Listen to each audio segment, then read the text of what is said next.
We can rock with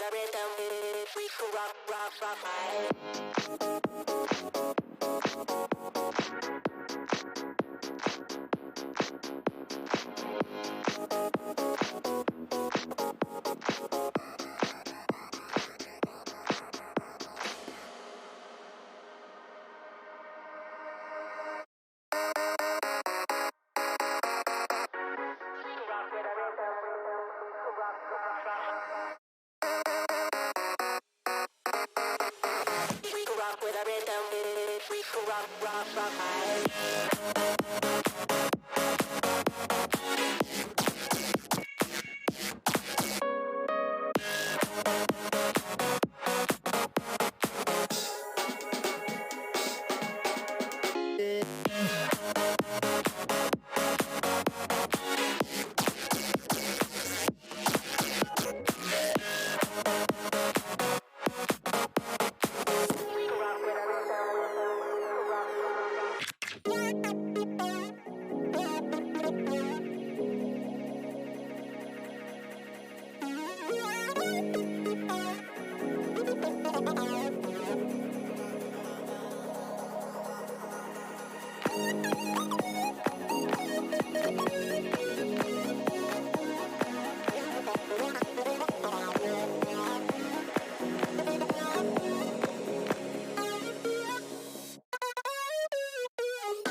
Come on.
You wanna know my feelings every time I look in your eyes. Baby, I can feel your energy, it's making me realize everything we've been through makes us strong enough. You and I, everything we've been through makes us strong enough. You and I, you and I.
You wanna know my feelings every time I look in your eyes. Baby, I can feel your energy, it's making me realize everything we've been through makes us strong enough. You and I, everything we've been through makes us strong enough. You and I, you and I.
Head down in the water, no fear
I'm hearing voices telling me I ain't good enough.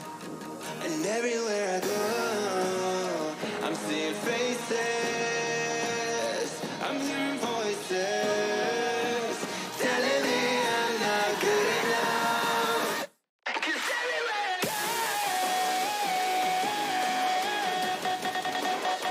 I'm seeing faces. I'm hearing voices. 'Cause everywhere I go, I'm seeing faces. I'm hearing voices. And everywhere I go, I'm seeing faces. I'm hearing voices. I'm seeing faces. And everywhere I go, I'm seeing faces. I'm hearing voices telling me I'm not good enough.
Welcome to the Incredible Connection All-Stars Underground. And normally what I'm supposed to do right now is start by introducing everyone and telling you about the prize pool in this competition, but I'm actually not going to do that. What I want to talk about a little bit is this very tournament, the one that started the Underground, Rainbow Six Siege. It's been a pretty trying few weeks for anyone in South Africa, especially gamers. We've had Eskom turning off our lights 3-4 times a day, never turning them back on for some people. It's also the end of the year, which is always chaos with work and school. I know that it's been tough. It's been tough for the people behind the scenes running this tournament, trying to make sure that you, the players, can play, you, the fans, can watch the action. I know it's tough for the players trying to balance their schedules, figure out where they're going to fit everything in while the lights are still on. All in all, it's been really chaotic. We all feel it. We've all felt it. And the passion for Siege has come through. There's been a couple of arguments on Twitter. There's been some headbutting. Everyone just wants the best from this event. I want us to put that all away today as we move into the finals of the first ever Incredible Connection All-Stars Underground. I want us to harness that passion that made us so vocal about what we wanted for the Siege scene. I want us to take that and I want us to turn it on Incredible Connection, who's brought us this incredible tournament.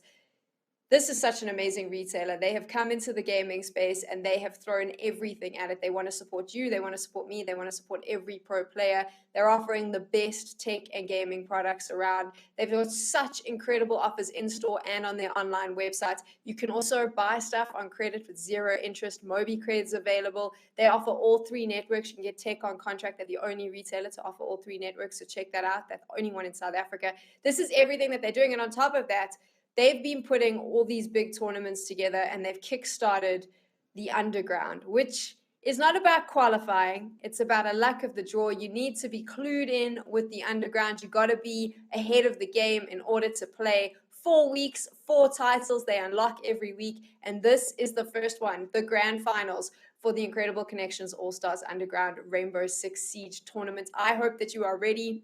20,000 Rand prize pool. That is what is up for grabs. And what I want you to do is I want you to take that passion you have for Siege. I want you to take the passion that you felt when we were trying to overcome all these obstacles getting to these finals. And I want you to share the love online with Incredible Connection, because without them, tournaments like this wouldn't be possible. So get ready. We are going to be playing, and you know how we do it here. It is All-Star Gaming. It is the Underground. You got the memo. You were here. You were clued in. So I think we need to start the show by rewarding you for watching. So I have a giveaway up for grabs, the first one for today. And if you're smart, you've potentially heard about it already. It was released this morning. All you need to do is head on over to the Incredible Connection Twitter account. I'm not going to tell you where that is. You should be able to find it.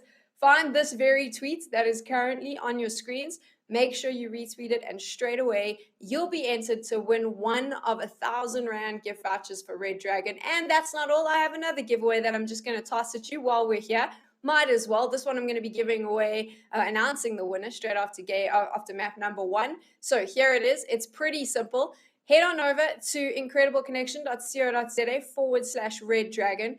Find your favorite Red Dragon product, the one that you would definitely buy. Screenshot it and then head on over to Twitter, share it, and tag Incredible Connection Medal States and use the hashtags ICAllStarGaming and hashtag All-Star Underground. You got it? Good.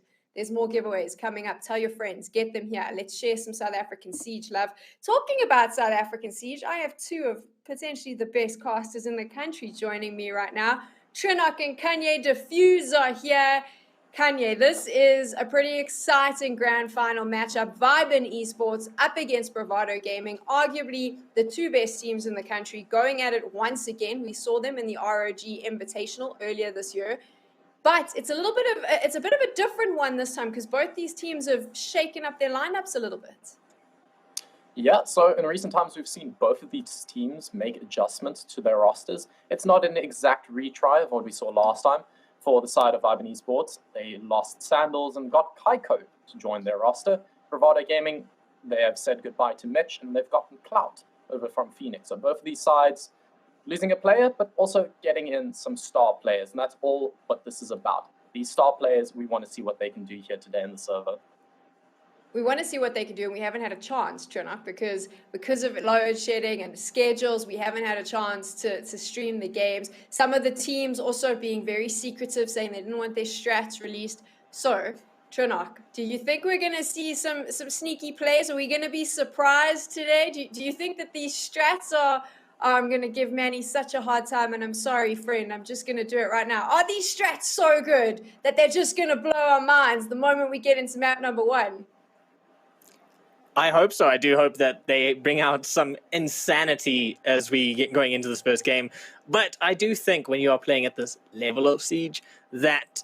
Well, strat hiding, sure, it's something that, can be seen as essential. At the same time, both these teams are really strat-heavy teams. They're strat masters in their own right, and they've probably figured out what each other are going to play in anyway.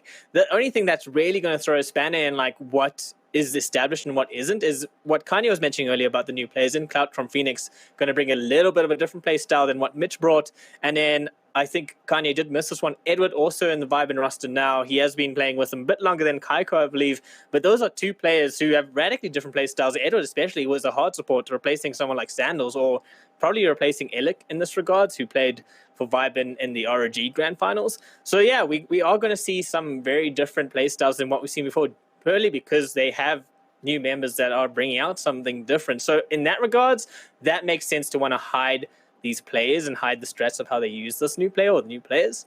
But at the same time, strat experts, they probably figured each other out already.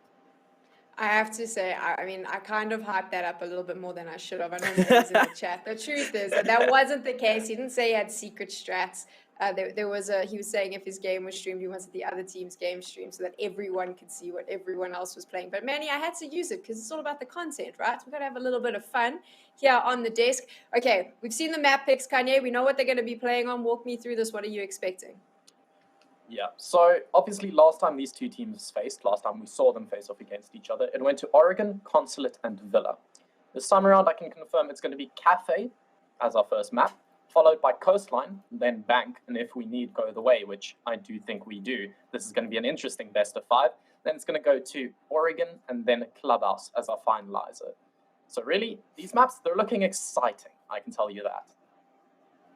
It is the Ducks versus the Avocados, and I'm always interested to see this because for me, Vibin, the last time that we saw them in a big tournament, ROG Invitational, looked extremely strong, centered. I mean, it got close every time, but Corza, that in-game leader, was able to pull his team together. I'm interested, Trinoc, with the addition of the Phoenix player, and we know that Phoenix has a very aggressive run and gun style. Do you think that aggression that he might be able to bring to the Bravado lineup is going to shake it up, possibly be able to push the Ducks out of water a little bit? I want to roll back a bit, because when did Vibin become Ducks? How is... I just made What them is Ducks this? because they made a joke on Twitter earlier. I made them. They're going to be Ducks because they were talking about Ducks and avocados Do earlier. Ducks and I like want them to be eating Ducks. avocados? It's what's the noise they make when they eat an avocado? I don't Quack. know if ducks even eat avocados. Don't ruin my jokes, Jason. I have the best dad jokes, and that I stole from the Vibe and Twitter account. Just by the way, and now you've just ruined it. Whatever. Kanye, Jason's not allowed to speak anymore. Answer my question, please. You know, I think aviary animals, they get really sick when they eat avocados, so I don't think it's going to go too well for them. Ooh, this is fantastic. So both the casters have turned on me. Whatevs. I'm okay with that. I have control to mute you. But I was playing around a little bit, but we spoke about it at the game. So let's pull this back. Let's get serious now. This is a serious event that we're doing, a serious broadcast. Let's talk a bit about those different play styles. I mentioned there about the run and gun style. Do you think that's going to come into Bravado? Are they going to be more aggressive, Trinoc? I mean, Bravado is not exactly a non-aggressive team. You've got some amazing fraggers on that side, and they've always been willing to push and go mad completely whenever they have to. But saying that, I mean, Mitch and before that they had Elik were very support-centric team members of the team for the most part. Obviously great fraggers as well, but much more support-centric than someone like Clout, who has in Phoenix, we've seen him be the clutch master, be the man who was there to get the first kills, to seal the deal for Phoenix round. So I think without having now that so much more hard support, and I believe it was Kanye in the last time we casted, we were talking about how hard support isn't so much a thing anymore because everyone kind of just needs to be a fragger on the team roster. So I think this is a good move from Bravado now. Having a more fragger-centric roster, they can keep the aggression that they have shown in the past, so they're not going to go more or less aggression. but they also now have the opportunity that the entire team can frag out if need be. Has there been enough tournaments, Kanye, since these roster shuffles have changed, though, for these teams and these players to settle in? Because obviously it's very different when you're jumping into a competition. Nerves are running high, things like that. Have they had enough time to settle, or do you think there's going to be some jitters at the beginning for both lineups?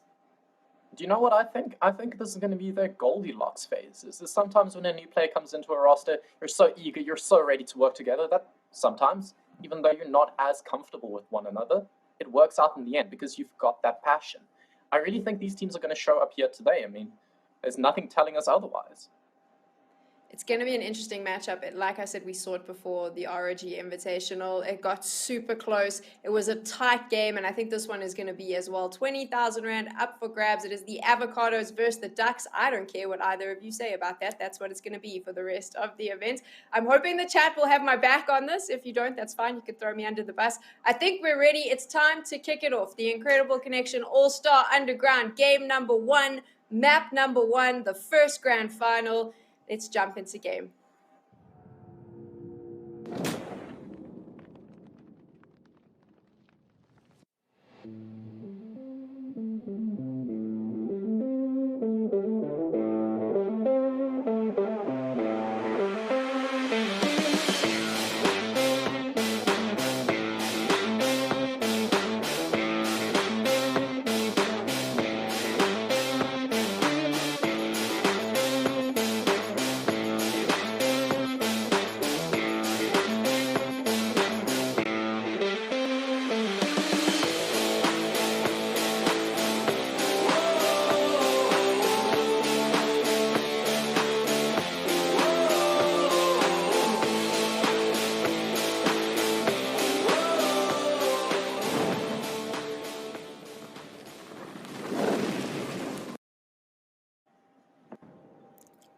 I'm actually really hoping that Vibe Esports changes their logo to a duck after this game, because that would be amazing. But speaking of the game, we are going straight into Cafe Dostoevsky, and the first bans have already been done as you guys are watching that dope advert. It has been Flores, Thatcher, Wamai, and Mira going out. The Flores, a more unusual ban, but this is clearly something that Bravado are anticipating coming out on Vibe's side.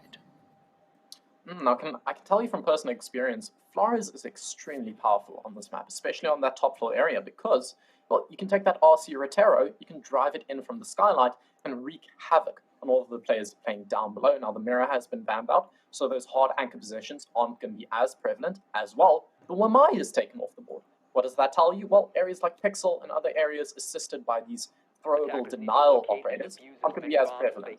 But opting to actually go to dining and reading as their primary bomb site. Interesting first choice of a site for sure. Obviously, I mean, you were talking about that top area. That is the go-to site usually on first time. So maybe just trying to get into the heads of Vibe and just throwing them for a loop, going straight to the fireplace dining area at first. Of course, Eerie with the Valkyrie Kanye. We are seeing the cam being changed in the next season coming up. Do you think Eerie is going to try utilize that camera being outside one last time in this grand final?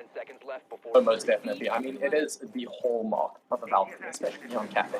To throw at least 1 or 2 cams outside, you've seen 2 interior cams there, but I have no doubt. Yeah, there we go. He's getting ready, throwing it out. It's in position. That's going to give coverage of all of the east side of the map, all of those repel areas, which are really easy or really useful to actually take control of bar and stock, which, if you don't know, well, the bar area there, it is one of the most important areas to take before you go down below and take the actual bomb site of reading. So you can see Divine Mystic and Minted, posted up top, but Minted finds the first. I don't even know where that came from. I'm not too sure, but Edward ain't going to be too happy about that getting thrown in the air sky high by C4. Beautiful kill there from Minted as we get started on this first round. That's a bit of a hard hit here for Vibe Esports. That sledge out, those hatches at least got opened up. This is probably where that C4 went out as the hatch got opened, just knocking him down. So at least they have some hatch control. Red stair control has been inserted by Dropshot. He's being very aggressive here on the entry, but gets taken down in Cigar. And Divine now just opening up some holes, trying to give some more space to the Bravado's team as Eerie just rotates around. They know that they have the advantage now. 2 members of Vibe and down. and suddenly Bravado have come out firing on this first round. It looks like a drop is going to happen as well. That red stare, they're not giving up on it just yet, Kanye. No, they just died as soon as they got into the building. Finally, they've taken control of Cigar Lounge, but my oh my, that is far away from the bomb site. They still have a ways to work before they can even start the pressure on this bomb site. They've lost out Dropshot and Edward, the Sledge and the Ash, two soft breach operators, things that are oh so important when you're going for a top-down take. They lose another life, and that's not what you want to see. Adds to the fray, and oh, it's just Kaiko left. You know, last time these two teams battled it out, Bravado, they started it out with a flawless round. We might just see that again, but no, Kaiko gets one for his trouble. I just don't know whether he is going to be able to do anything in this round. This is out for naught. You're going to take a tactical timeout. You're going to talk about the next round. Because in this round, they died to things they probably shouldn't have. The C4 that is also expected, the one thrown out through the hatch onto the Repel players, and then, well, Dropshot walked into Cigar without any info on Christmas. So, a few things that they can try and fix up in the next round, and Kaiko's just going to bide his time. Yeah, I mean, he's managed to get one down, so not going to be a flawless round for Bravado, thanks to Kaiko, who has taken up that support mantle on the side of Vibin. And it looks like he's just trying to bait them into his crosshairs right now, as there's not much really else he can do. Almost managing to catch the head of, I believe, that is Clout, chilling in that mining room, but it is going to be Divine to finish him up with the SMG-11 and lock out this round for Bravado. First round in their favor. And Kanye, can you turn off your in-game notification? Oh, did I get a notification there? I am so sorry. You did. Someone's playing Siege. That I didn't see their name, but they're playing Siege right now. So whoever's playing Siege right now, you should be watching this instead. Yeah, dude, but why are you playing Siege? This is so much better. This is the pinnacle of Siege, not some low-life Golden Gun gameplay. Oh, damn. You're going to throw a Golden Gun under the bus that, bro? I'm going to throw it because I know you like the Golden Gun game mode. I love the Golden Gun game, just because you're not good at shooting people in the head. It's not my fault. I mean, attackers need to locate whether they were headshots or not, the Cuba's kills in the previous round, the C4 I looked to, are just hallmarks of a coordinated team. You don't get a kill like that without the intel from the Valkyrie, without the teamwork from the C4. So, Bravado, they came out swinging. Vibe Esports, what do they do to retaliate on this top floor attack? attackers have discovered the location of a bomb. I think just taking it a little bit slower. Dropshot went in there with zero support from his team. He was on red stage. He was alone. He entered into Cigar almost immediately after losing the Sledge. I'm not too sure what the thinking was there. Maybe send Dropshot in and just see what he can do. And of course, we're so used to seeing Dropshot and Sandals working together. Now that's not the case. So that entry player that Vibin so heavily relied on is no longer in play, no longer around. And I think that may still be affecting their mentality a little bit here. I mean, there's no reason Dropshot needed to be all by himself up there, especially after they lost a second entry in Edward on the Sledge. Yeah, I mean, Vibe Esports, a lot of the times they're the team that, when they realize an area is for the taking, they take it. There's no reason not to. I think it was a bit preemptive. They didn't really know whether Christmas was clear, so they just decided to push the objective here. And they're doing it again. They're so quick to enter up to this topper, which, I mean, I guess that's get yourself default. That's where the attack starts. But even in that, they're quick to make it work. Now on the Repel, this is where you start to put pressure onto the bomb site. But no player in Pixel, strangely enough. I really think that's the product of that my ban that we saw. Yeah, this is very hard to play out of Pixel. They're clearing it out as if it's there. Well, you're not going to play Pixel if you don't know. And this is what seems to be the case. And you're talking about Vibin kind of not knowing whether they had control, could push in like they are. And that seems to be the case here. They're just nading our Pixel, rightfully so, but wasting utility for the most part. As Dropshot, once again, on his own, pushing forward, but Mystic shuts him down with a beautiful headshot and shuts down Dropshot, or Causa as well, I should say.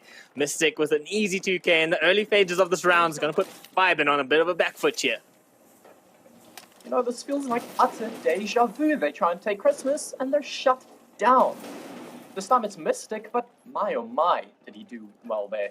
Funds the first, the second to join the tally. Now they're starting to open up onto the Freezer Avenue. This is how you start to put pressure onto that bomb site, though. One player playing close on Freezer. ESEG11 is going to pose such a threat. If they come and jiggle on into that angle, he's just loitering there. He's sitting and waiting close by. He's got an M590A1 shotgun out on the ready if he wants to utilize it, but they're just sitting and waiting. Other than, apart from Bravado, well, Viben, they're pushing the objective, and Bravado, they're just playing it slow. Apparently, they're like my word usage, they're slow. Yeah, Bravado's just holding onto those angles and getting some beautiful headshots. And once again, it's Kaiko with the only member of Viben right now to have a kill in the second round. And you can see that they've got those good nights just macroed to some key somewhere because they're coming out really fast. So Kaiko and Edward hoping not to get put to sleep, but Edward once again with the C4 goes down and Minted locks out Kaiko in the end. Bravado are looking scary right now. That was such a smart play to go down below. The Valkyrie rips the C4, that's the one you were looking for, and then joins him, the smoke swings. Bravado Gaming 2-0 up, they look so comfortable. They look like they are in the zone, ready to take this. And I have to throw it back to the last time we saw these teams battle it out. It was the first round, it was on Oregon. Bravado Gaming, they came out swinging. I really think Bravado Gaming is a team that starts out oh so strong. The question is, how do both of these teams scale into the late game? How does the mindset set in? Because Viben Esports, 2 rounds down, what do? Well, you need that mental fortitude to keep going, to keep pushing, keep doing some things. Dropshot going to 6-pick onto the Jackal. It's an interesting operator that I really do think they could utilize well. I believe we spoke last time that we saw these two teams bash heads in a grand final was, of course, the importance of that mental game. And it did seem that in the end, they had both very strong sort of mentality towards approach. They were both able to last so long throughout what ended up being an extremely long and intense grand final.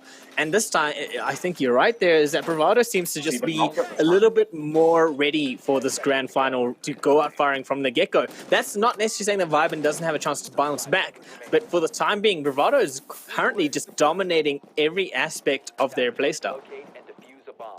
Yeah, and like I mentioned there, this is going to be even longer. This is a best of 5. Possibly this could go to all 5 maps that I mentioned during the desk segment.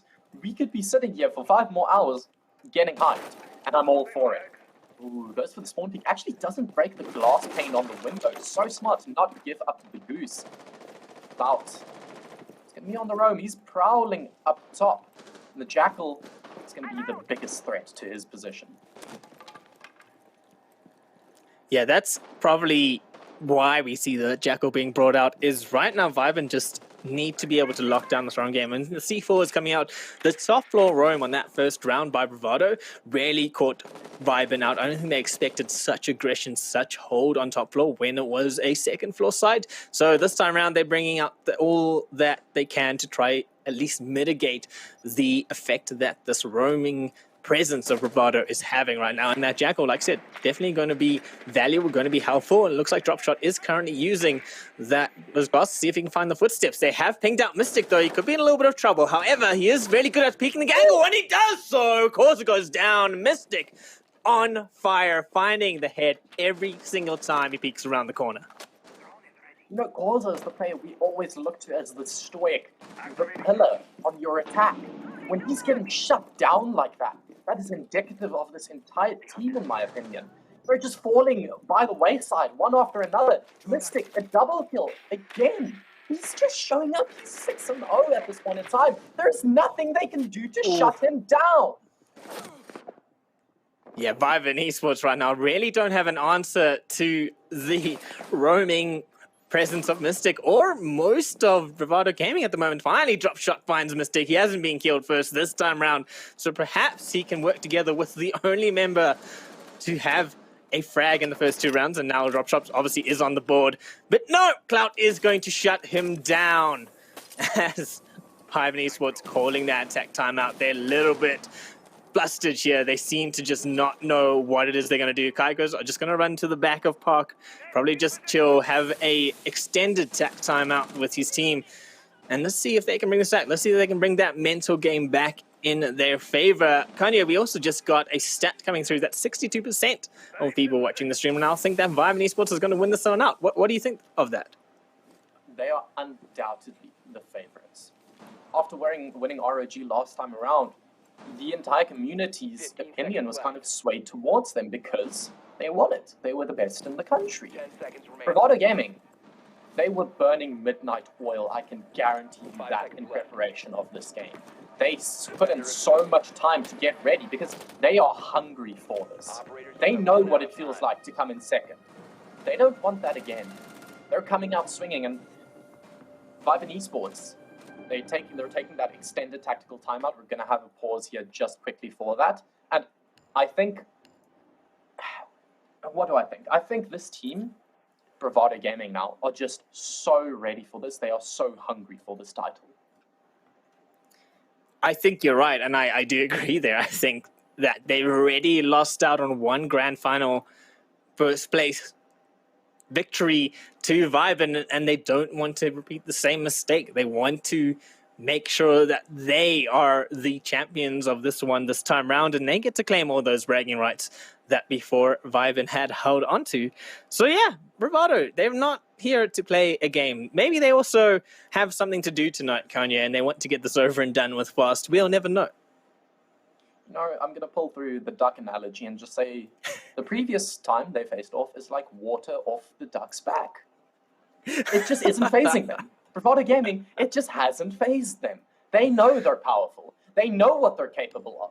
They are ready and swinging, and I am here for it. We want to see the action. We want to see the run and gun, have some fun playstyle. They're bringing it for us. Chat, I want to see some snake pogs in there. Does it have to do with the fact that avocados are deadly toxic to ducks? Do you think Sam has cursed Vibe Esports by calling them ducks? You know, it's the caster curse. I mean, what can you say?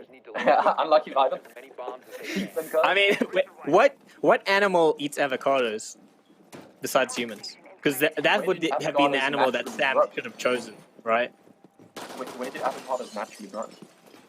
I don't know. I'm not an avocado expert. I'm just saying that, you know, picking the animal that avocado is toxic to wasn't exactly the greatest decision. attackers have located a bomb.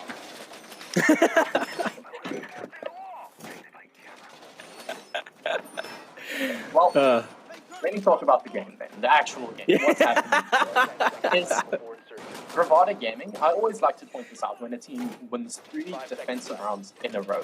What does that mean? Well, if you don't know, in Siege, your rotation parameter for bomb sites is 3 rounds. If you win a bomb site, you can't go back there for 2 more rounds. So, they won the first round here in Reading and Fireplace. Now, they're going back because they can. It has set a precedent for them. If they can keep this going on all of the bomb sites where they've proven themselves worthy, we might be looking at a 6-0. I don't want to speak it into existence, but how have they been playing? You never know.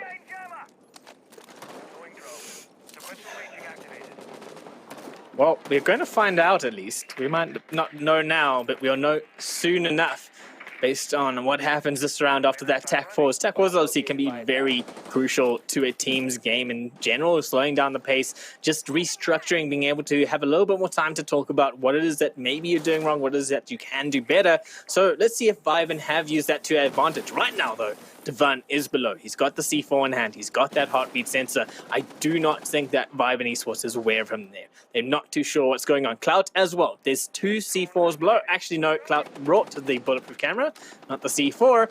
Regardless, there are 3 C4s currently on Bravado's side, and those C4s have been doing so much damage to Viben's push every single round. Yeah, just to bring it back towards the tactical timeout, we've talked to extent during the previous one how important these are. Obviously, Bravado Gaming, the stat we had is every single time they've taken the tactical timeout, they've won the following 2 rounds. Is that going to happen for Vibe and here? They are so aggressive, again, in taking this Christmas area, but this time, they can keep their lives at least. No blinking health bars this time as we're clearing this out. They're starting to put pressure onto Training Museum down below. You can see Qualls are holding that angle for his dear life. And now they're going to have to start feeling the pressure of Minted here by Heaven Balcony. He's swinging on through, and it's Clout to find the first one. The player we were looking to is the newbie. But, oh, he gets run through with lead. His Quarter finds the refrag.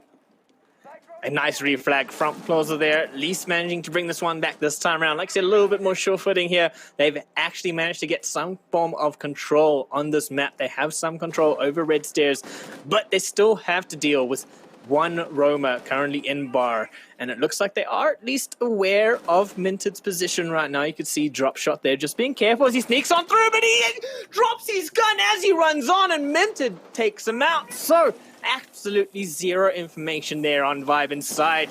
They were unaware of that. I thought at first, Kanye, that they knew where Minted was playing from, but it seemed like they were just taking it slowly regardless as Mystic finds Edward, and suddenly Vibin once again on the back foot. Koza gets taken down in a beautiful setup, crossfire by Bravado. That leaves Kaiko. He has managed to get on site, but with 12 seconds to go, and all alone is not much he can do as he gets taken out from behind. Minted dropping down that hatch to seal his fate. Vibe and esports are looking like what happens when you reach the end of a stick of butter. They're spread thin. Oh, Kanye, you're way too young to I had have to so put many them in. dad jokes. I mean, Way too I'll young. reserve those for you in the future. I'm sorry. Well, yeah, I would be the right age to tell them. I'm just not good at dad jokes. I'm not gonna lie. You gotta match the energy, man. I'm out here with the absolute self-deprecating irony, the boomer humor, and the zoomer humor. You're here with the boomer humor. We gotta match our levels, man. You gotta get on the level of Bravado. You just gotta be I ecstatic. can't believe you all the just time. called me a boomer. That's just upsetting to me. This is awful. I mean, sorry. I'm gonna have to go think about my life after this. Am I a boomer? That's crazy. Well, they're coming back to the top floor bomb site. We saw them defend all of the bomb sites they've gone to successfully, but this one, I would say, the most successfully. They just look so comfortable, especially in this top floor area. You don't agree with me? I'm going to disagree, and yes, they had a really amazing cocktail bar hold, but that dining fireplace has been phenomenal for Bravado Gaming. And every time they in dining fireplace, Vibe Esports just doesn't seem to really know what to do. I would say that this was a stronghold simply because they shut down that Christmas entry so easily. But the fact that Vibe Esports can barely touch the second floor on a second floor site says to me that dining and fireplace is probably the better site for Bravado Gaming in this game that we've seen so far. But it's so hard to choose because literally every site, as you said, they've defended, they've won, and every site they've defended, they've won confidently, they've won almost flawlessly almost every time. And now we see again just the hallmark of the cafe attack. Start on red stairs. I always pointed out back in the day how 80k would, without fault, start on the roof, clear out the top red stairs. They're doing that, releasing their nades, opening up the wall onto Christmas, and copious amounts of drones being pointed out. Drop shot. This time he's definitely going to have the intel. It doesn't even matter. Mystic 10-1 in this game. It doesn't matter. 3 drones on him, and they still don't know of his position. I talked about butter, but this man is buttering up for a nice few frags. Mystic's currently a ghost to the drones of Vibe Esports. And again, it happened that Dropshot decided to be a little bit too hasty with his drop down. Mystic, however, looks away at a very unfortunate time. He could have caught the man dropping down Red Hatch and instead almost gets taken out himself. Taking care of the drones, though, he is going to get shot from Red Stair. He manages to survive, but a beautiful man waiting on top of that skylight does seal the fate of Mystic. Just too many drones to handle this time round. Vibe Esports taking that information game seriously. Kaiko takes care of Cloud onto Pixel. And Vibe Esports, for the first time in 4 rounds, have the advantage in manpower and control of the map as Koza takes care of Minted playing out of that small bathroom. 2 men left here for Bravado Gaming, Eerie and Devon. Devon, powerful fragger. Eerie, great and solid as and when he is needed, but it's not going to matter when Figure and Edward are just finding all the right angles this time round. That was a clean turnaround of that round. After Edward opened it, after everything, anything that happened after that was so clean. we saw two absolute GM quick peaks coming out, and we saw Vibe and Esports at a critical moment in this game turn things around. Really well done to them to take that round, to take control of this game, take it back into their hands. Because Cafe Dostoevsky, I would go as far as to say, is defender-sided. But you don't want to go 5-1, 6-0 down, even if it's a defensive-sided map. You want at least one, probably 2 rounds going into your defensive half. Vibe and Esports, they've secured 1. They're looking for 2 now. And I really want to see, okay, they're going to service kitchen cooking, not opting to go back to that bomb site. Do you agree with that? Defenders, protect your bombs from being... I agree that you don't ever want to be 5-1, 6-1 down ever. Doesn't matter if it's a defender-sided, attacker-sided map. I do agree with that one for sure, because suddenly that pressure, or 6-0, not 6-1, but yeah. Because then the pressure is just so much more, and then it does become a case of now you're fighting not just the other team, but you're fighting the scoreboard to an extent. So yeah, Vibe and Esports definitely want to win this round. They need to win this round if they are going to have a little more of a comfortable time on their defense, regardless of, like you said, if this is defense side or not. I mean, that's also something that we'll see. If Viben has a great defense around, then maybe we could start saying that, yeah, in this game at least, it has been a bit more defense-sided on this map type. We'll have to see what happens. But this kitchen service defense last time round, Vibe and Esports didn't even manage to get down onto the first floor before they were eliminated from the game. And this is where we saw the attack pause, where Kaiko went into the corner of Park there, and they just had that discussion about how they're going to make this better. Edward, though, might have found an in for Vibe and Esports, as the first kill goes finally in favor of Vibe, and Clout is no more. Optimistic though. Skulking up top. 10-2. 5 KD. That's an ace every time he dies. He's so powerful.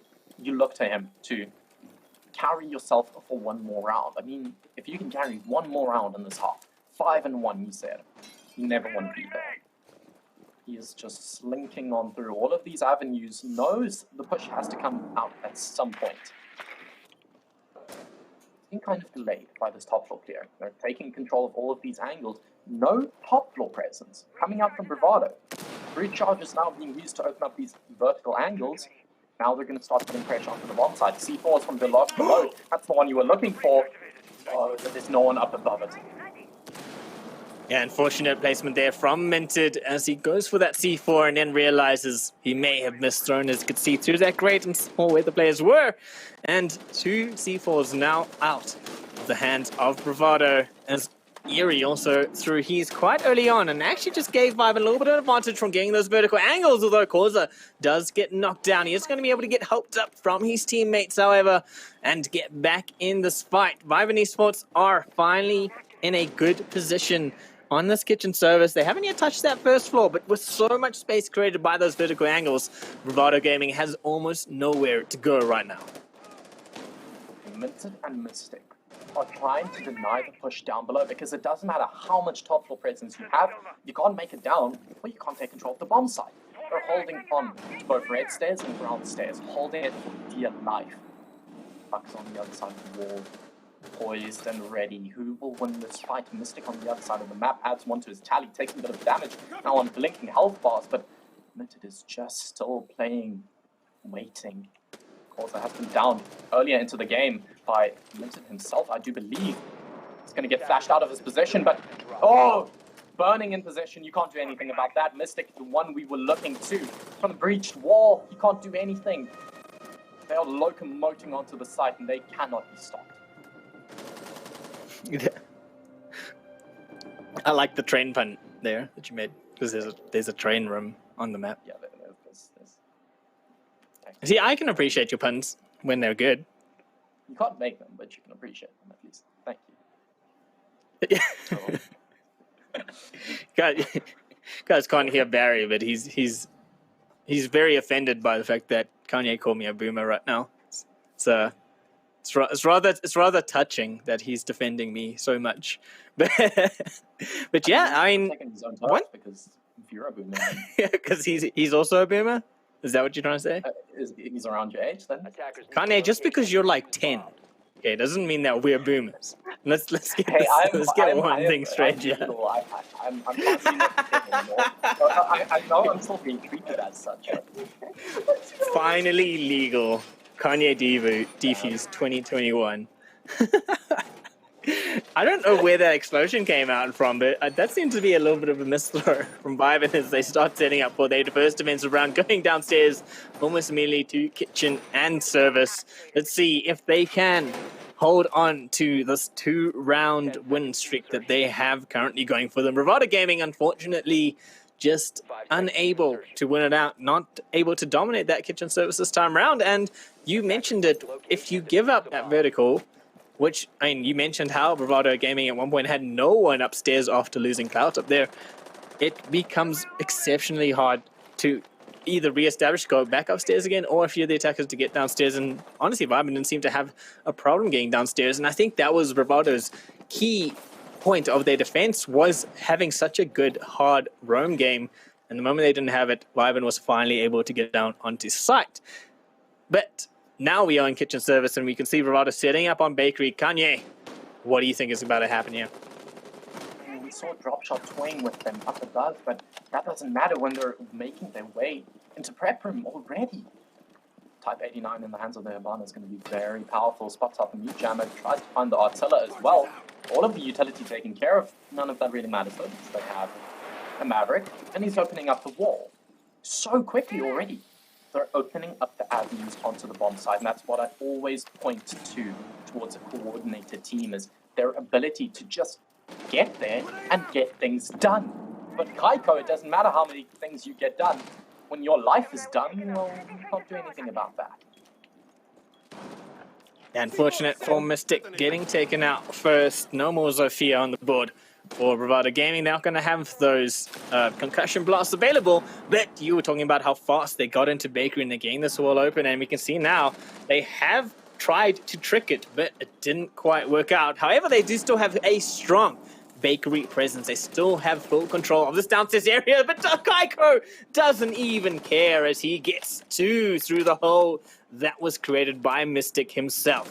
Clout now with the nade is going to try to clear someone out, but Kaiko once again takes him down. A refrag with the nade is going to seal Kaiko's ace dreams for this round, but it leaves Clout all alone and hoping that he can at least clutch this one out for his team. He's still in that bakery wall, which has not done well for Bravado Gaming on their first attack. Let's see what he can do. He's just trying to bait them out, pretended like he was propping in a Gemini, but no bait was taken from Viben Esports. He does get bigger, but drop shot is going to be there for the refrag.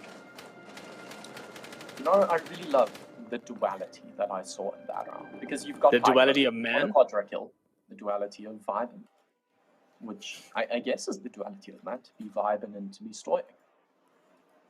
But the duality within Viben is Kaiko, who has a quadra kill, is just looking and blood hungry, trying to get more and more, throws out the C4 through the wall, doesn't hit anything though. Then you've got Figure on the Valkyrie, who instead of wanting kills with the C4, he uses it to blow up all 3 sets of X-Kairos that have been placed onto the wall. That stopped them from getting Kanye, you need to pause the timer. They asked for tech. Oh, sorry. That's smart.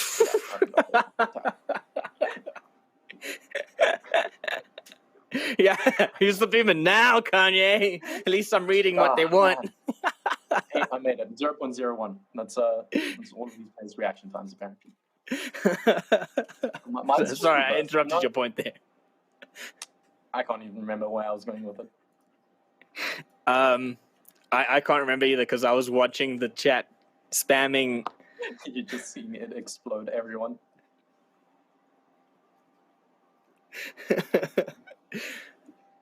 But Jeff bought Cocktail now for Viben Esports, a strong kitchen defense. And like I said, using that C4 to knock out all those X-Kairos to make sure that that X-Kairos trick on the reinforcement wasn't going to happen. They weren't going to get that soft wall, and really mitigating any form of control that Bravado had. Because Bravado, you mentioned it, got into Bakery so fast. They exerted so much control on Bakery extremely early on the round. They had those walls, but that C4 game, or those Kairos, the amount of denial that Vibe Esports put into making sure they weren't going to be able to open up those walls onto Kitchen was probably the pivotal moment of Vibe Esports' defense on that round.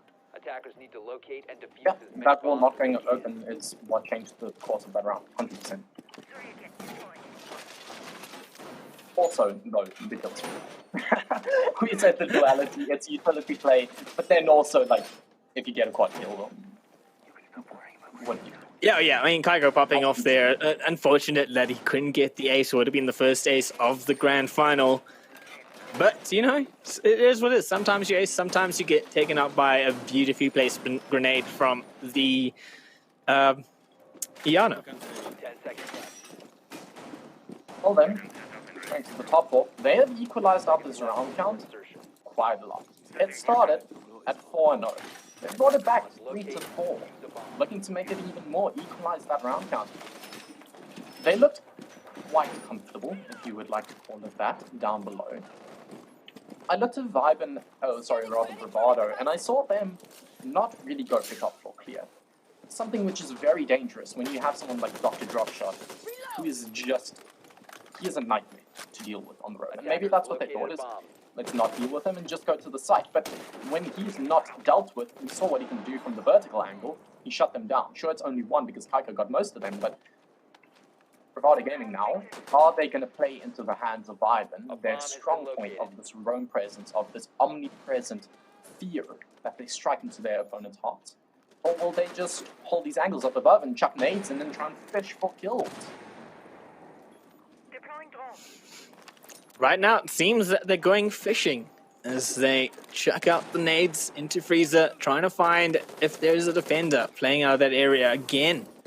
Talking about the information game, Viben lacking information in their first 4 rounds, and right now, it does seem that Bravado is a little bit light on their own, although, speaking of information, it does appear that Bravado has decided now that information is the game that they need and they want to play. As they're starting to drone out, they're going to get rid of Dropshot, they're going to know where he's playing from. Dropshot just trying to pixel peek onto that window, just pop up and find the repelling member of Bravado right now. I believe that is the Zofia of Mystic, as finally a drop down has happened, and now Bravado are going to stop putting pressure onto Pixel and start getting rid of Dropshot, start making it a little bit easier for Mystic to at least exert control in that window and move on through. Flashes go up, but Dropshot still playing on this window, is still trying to get rid of the Zofia. He did see the head. The drone is going to reveal 2 in bathroom. Figures now in a little bit of trouble. Shield on Pixel gone, and Bravado Go Gaming getting full control of both Christmas and Cigar as Clout finds Dropshot as the first kill of the round goes in.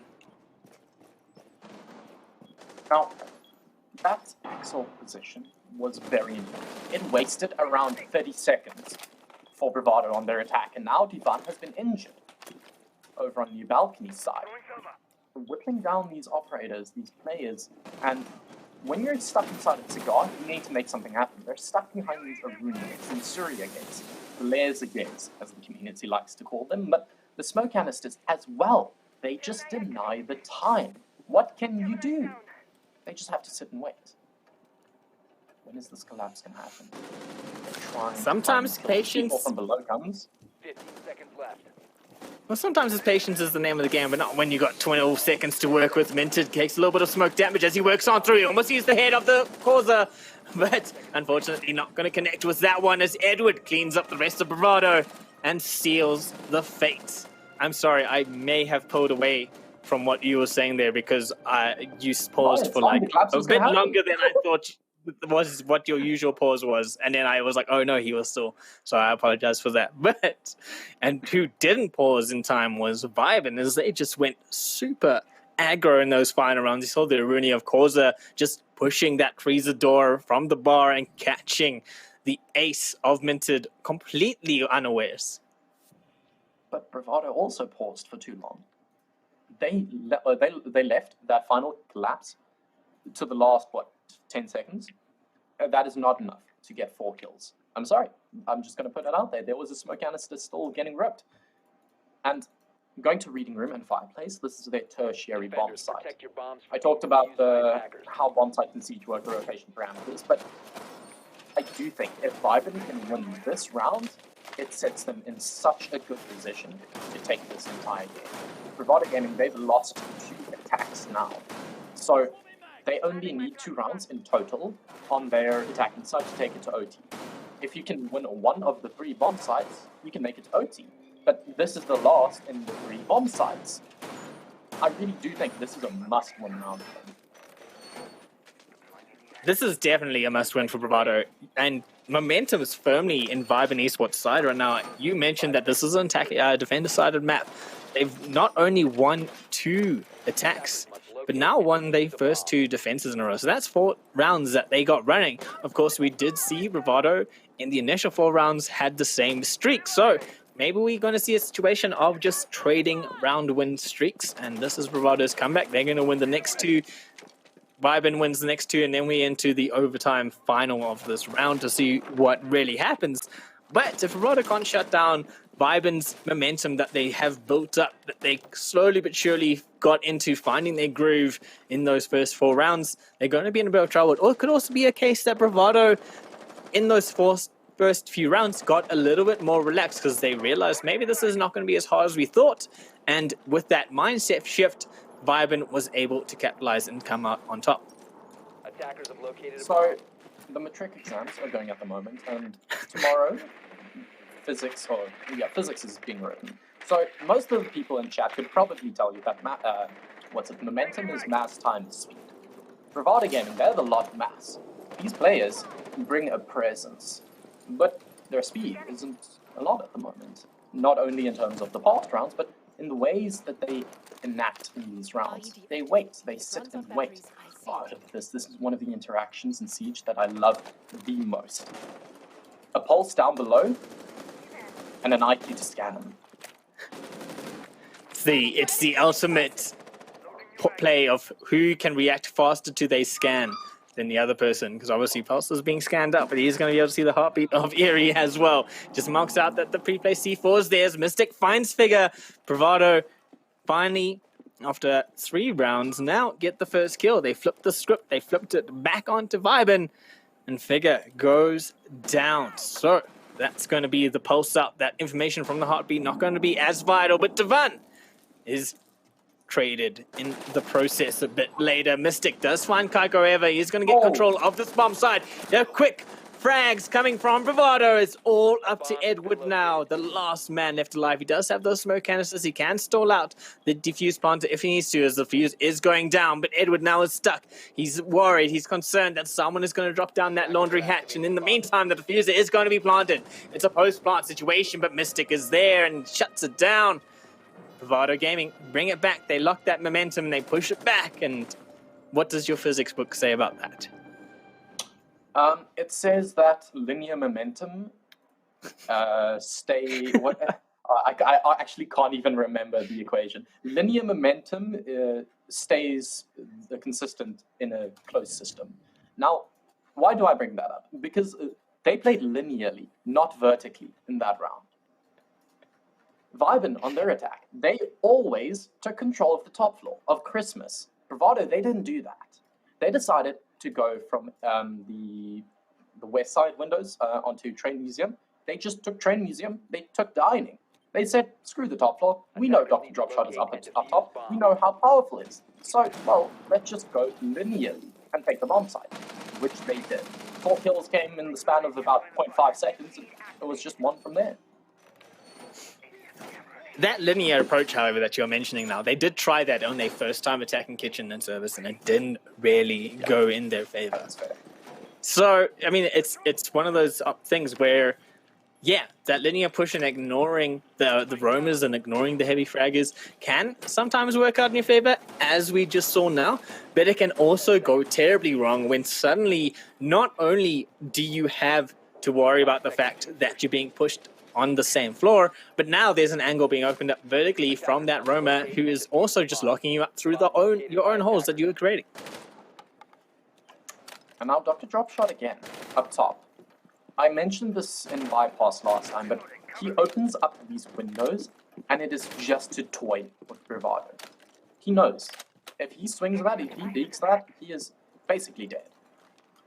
Yes, it's Dropshot, he might win those, you never know, but He knows it's more important to just waste the time and make them scared.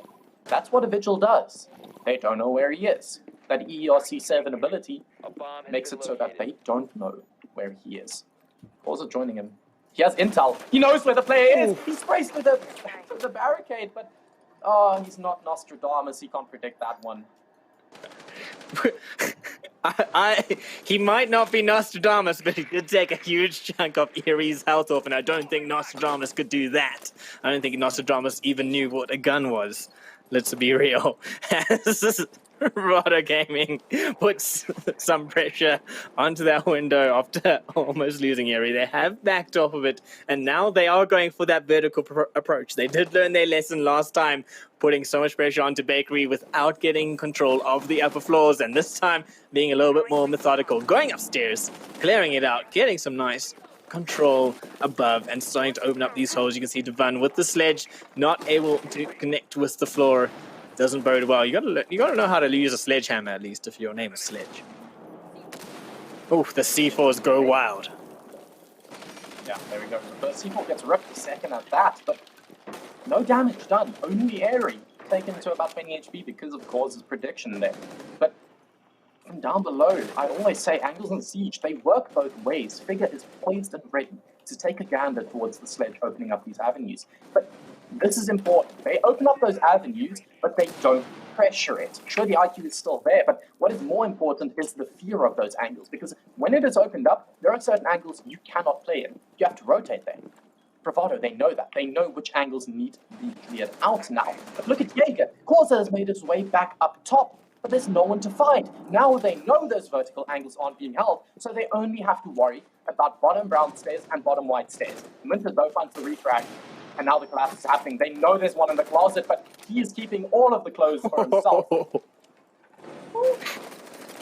It's a coat check, so he's keeping all the coats for himself. It's cold in Russia, man.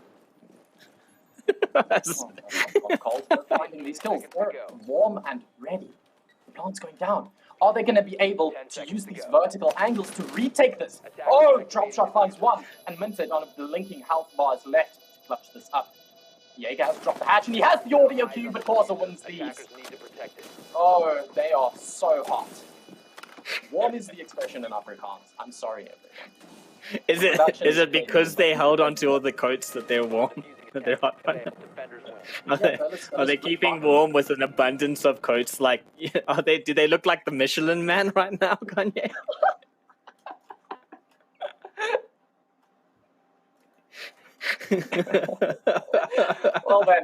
Well then, boys, ladies and gentlemen. It's 5-5. What more could you have hoped for? Bravado Gaming came out swinging. They lost traction after that, but the tires hit the road again. The Michelin Man has brought all of his rubber, and it is hitting that road.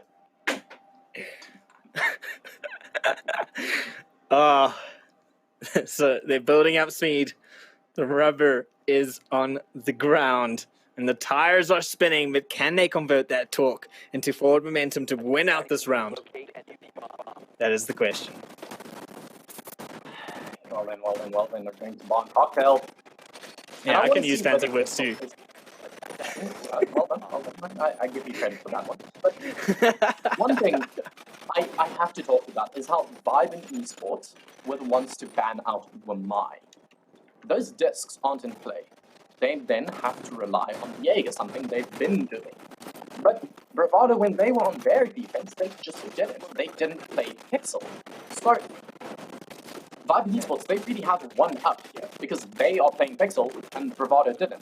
Pixel is such an important area to hold. If you're new to the game and you maybe don't know why this is so important, it allows you control of the entire Christmas area as well as top red, something Vibe on their attack was so prevalent in taking.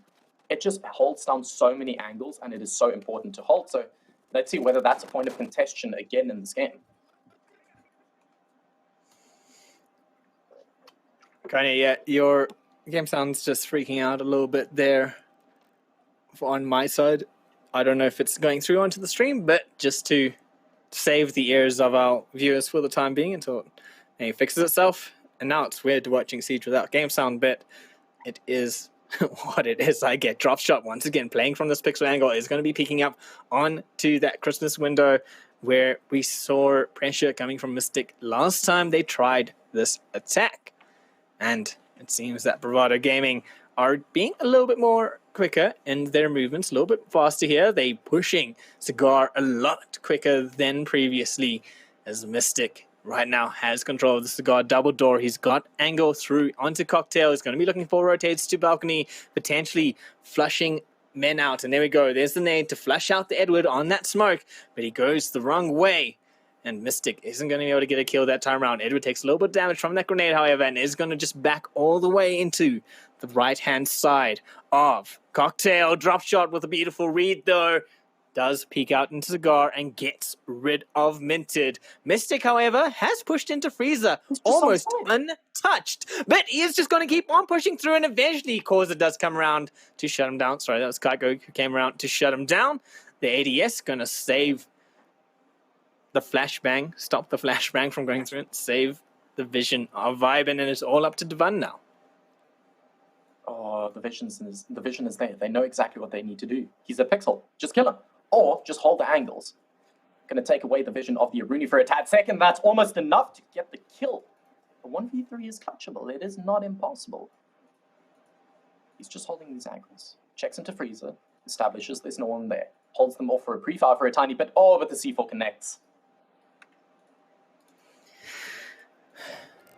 Some quick motion there, some aggressive quick play from Bravado Gaming, netting themselves a very one-sided fight in which they weren't the winners. And I do think that that tactic actually would have worked a lot better had they just been that much more quicker. Some great team play there to try flush out Edward to get them, throw those nades in to see if Mystic could have an angle through that rotate hole, and some great work. Minted and Mystic both getting into Cigar really quickly and not really too phased by a drop shot. However, Mystic pushed on through to Freezer, which was a great move, but he left Minted alone and stranded, and that allowed drop shot to come through and get an easy kill on a very unawares Minted.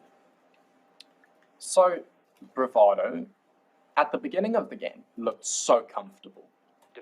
They are now on match point, on map point at least, not game point yet.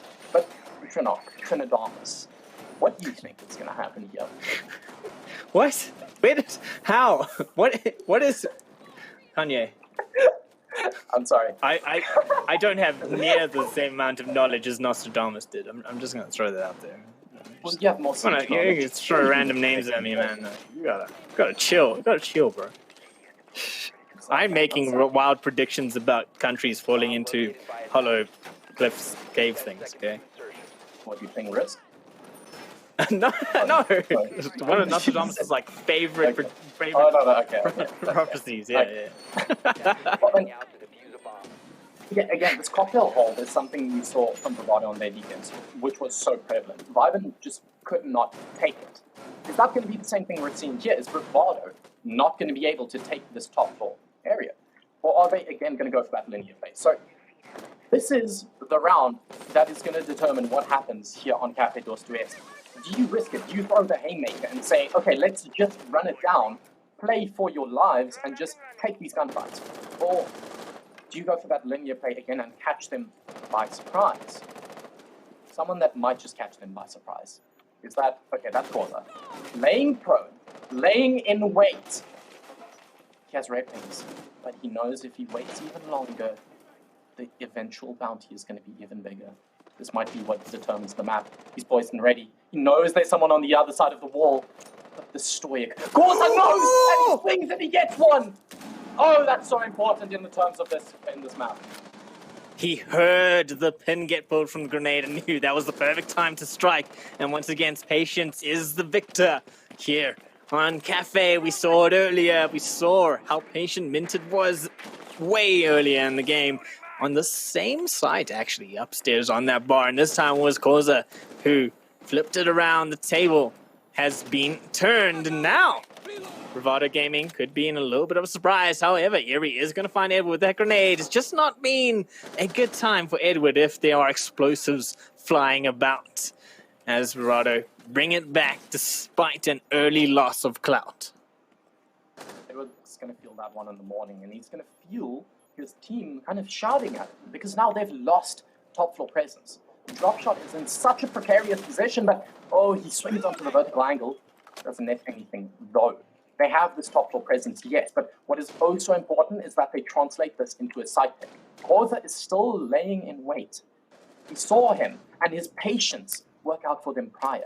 Is he going to do the same? Is he just going to wait for the eventual collapse? He knows there's someone at the window.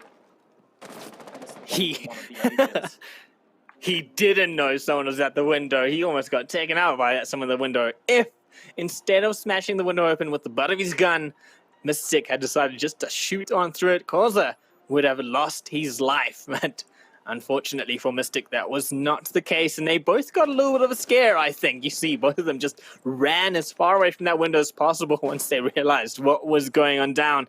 But Koza still roaming, despite the fact that there are only 2 members on site. It's not going to matter, though, if Kaiko takes care of Minted, because now it's technically a 2v2 challenging that bomb. 9 seconds to go, and Koza drops on down, takes care of Devon, and Kaiko gets taken out by Mystic with an easy 2k, but he's got a sliver of health. The defuse is going down. Koza's going to know exactly where he is, and there we go.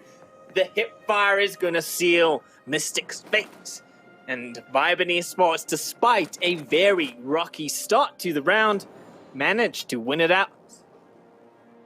Koza is the absolute MVP. How? Lays in wait in cigar room, finds the kill onto the Yana, so massive. Nades, lost, such a big piece in your utility. Then, what does he do later in the round? He's an omnipresent threat. He knows him being alive is scarier than maybe a kill or 2 and then dying. Him coming up, rotating to the top floor, retaking the hatch onto Laundry is what won them that round and won them their map, and might just be what wins them this game in the grand scheme of things. I said it earlier that Koza is a fantastic in-game leader, but he's also he's a youth, he's quite young. So possibly for him, this 4 o'clock start was a little bit like an 8 a.m. start. He needed an hour just to settle in. Phenomenal performance from him. On the other side, I thought Mystic was fantastic. But there is a question that I want to pose to both of you. I think you can both answer because it's something that kept coming up in the chat. I have an opinion on this, but as the host, my opinion doesn't matter. So I'm going to ask you, is that a defender-sided map? Is that what you would say, Trinoc? I've been completely told that I'm wrong whenever I say if something isn't or isn't a defender-sided map. So I'm just going to remain neutral on this one. Let Kanye answer it. I'm going to say it's 100% a defensive-sided map. We saw from BVD's defense, they won 4 of their defenses. Vibe Esports' side, they won 5 of their defenses. What does that add up to? 9 to, I believe, 5? That's a good ratio for you right there. What? Where did you get 9 to 5? Hold on, Kanye, can I ask you a question? I need to address this. So you keep bringing up the physics and math stuff. So obviously you've admitted yourself that you're a young one. Are you doing this because when your parents walk past the room, you're not supposed to be casting this and you're supposed to be studying? So you throw out these so that they think you are. Is that what is happening right now on my desk? Maybe I'm just throwing out all of the puns, all of the terms that they think maybe I'm on a Zoom class with my teacher. All right, that's what I figured. Between that and the dad jokes, yeah. It's been an interesting one. Mystic for me, I know you said Koza was the MVP. He definitely saved that map for Vibin, but for me, Mystic was the player throughout this. Trinoc, incredible performance from him. The fragging that he was doing, I mean, that's something that Bravado is going to want to bring into the next map for sure. 100%. I'm Mystic, if I'm just looking at my brief stats I wrote down, got out of the first frags throughout the entire map, Mystic had 3 of those. So a huge impact. And I mean, no one else really topped that. Clout also had 3. So Bravado Gaming right now are winning those first fight battles, and Mystic and Clout definitely seem to be bringing it in terms of being the opening fragger for their team. So yeah, they might want to start just utilizing those players in better positions where they can be a bit more valuable with those first frags. And like you're saying, Mystic definitely had an amazing game. And I would say Mystic and Minted especially really played well throughout that entire map. Minted had a few moments where he was just in the right place at the right time. He knew how to position himself and played it really well. You saw Mystic and Minted also working together quite nicely, especially on some quick pushes here and there. And like I said, I mean, Mystic in that final, I believe it was the second last round where he had that quick rush into Frieza, could have had such an impact. Unfortunately, just found himself alone. And yeah, I think if Verada start supporting these players, they're players that are currently popping off, they might be able to just have a little bit more presence throughout the rounds. It is a best of 5 grand final, 20,000 Rand up for grabs in the All-Stars Underground. Vibin Esports versus Bravado Gaming. Vibin has taken the first map, but it's still open season. We still got time, and we've still got giveaways. So you know what? I think I'm just going to toss another one out there. If you want to win 1,000 Rand Red Dragon gift voucher, it's really easy. I've told you about the other two. But for this one, all you need to do is type !underground in chat. So spam it in, !underground in chat, and you will go into the draw to win. And best you do that, I'm keeping you active because we are going to take a quick reset before we jump into map number 2. So this is the perfect opportunity for you to potentially win a prize. We will see you right after this.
she holds, it's feeling like we've been here before. We're both so broke, that's something that'll keep us afloat. Don't walk too slow, we can't keep falling deeper again.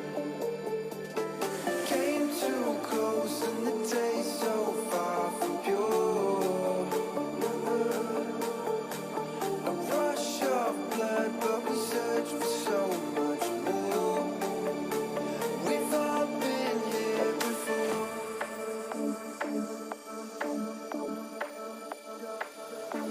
We've all been here before.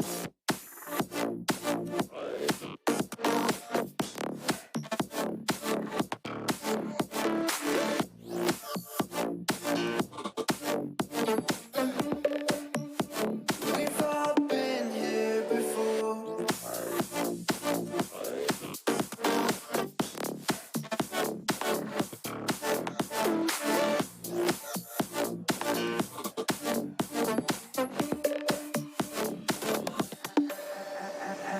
Hand out, she holds, it's feeling like we've been here before. We're both so broke, that's something that'll keep us afloat. Don't walk too slow, we can't keep falling deeper again.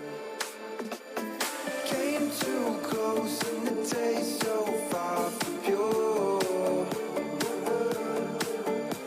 A rush of blood, but we search for so much more. We've all been here before.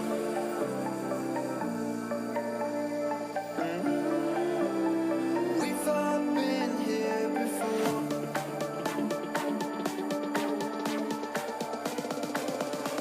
We've all been here before.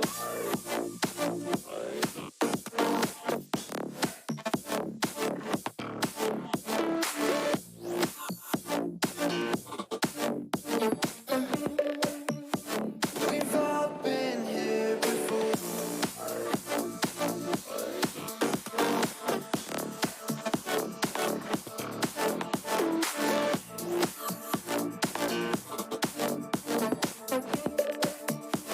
We've all been here before.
Welcome back to the Incredible Connection All-Star Underground. That was so opera build-up, and then we were done. That was fascinating. There you go. Welcome back. I hope that you're having fun. It is the grand finals for Tom Clancy's Rainbow Six Siege, the first title in the underground. You know how this goes. Incredible Connection medal state. You got to be clued in. It's not about who qualifies. It's about who enters, who gets into the lucky draw to play. 4 weeks, 4 titles, 100,000 Rand cash prize up for grabs, 20,000 Rand prize pool up for grabs in the Siege tournament, which is happening right now. Vibin Esports facing off against Bravado Gaming. Vibin is 1 map up, but it is a best of 5. We're going to be heading to Coastline in a little bit, but before we do that, you know what? Should I give away some prizes? I like giving away prizes. Thank you for all the support in the chat. Thank you for supporting Incredible Connections, All-Star Underground. Thank you for supporting South African Siege.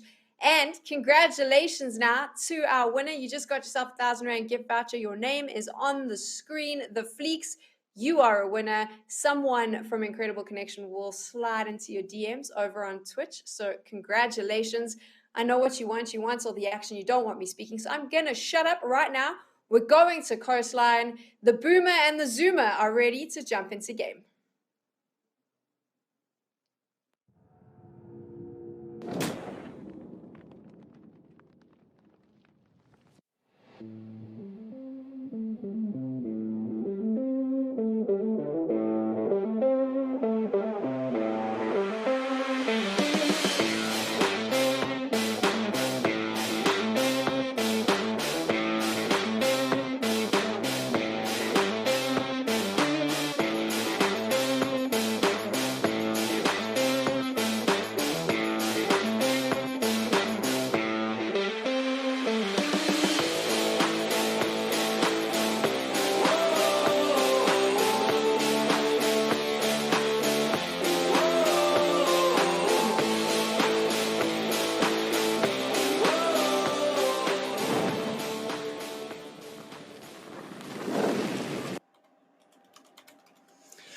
Welcome back. And now to Coastline we go, as Kanye and I speak at the exact same time. Jock, I thought we discussed this.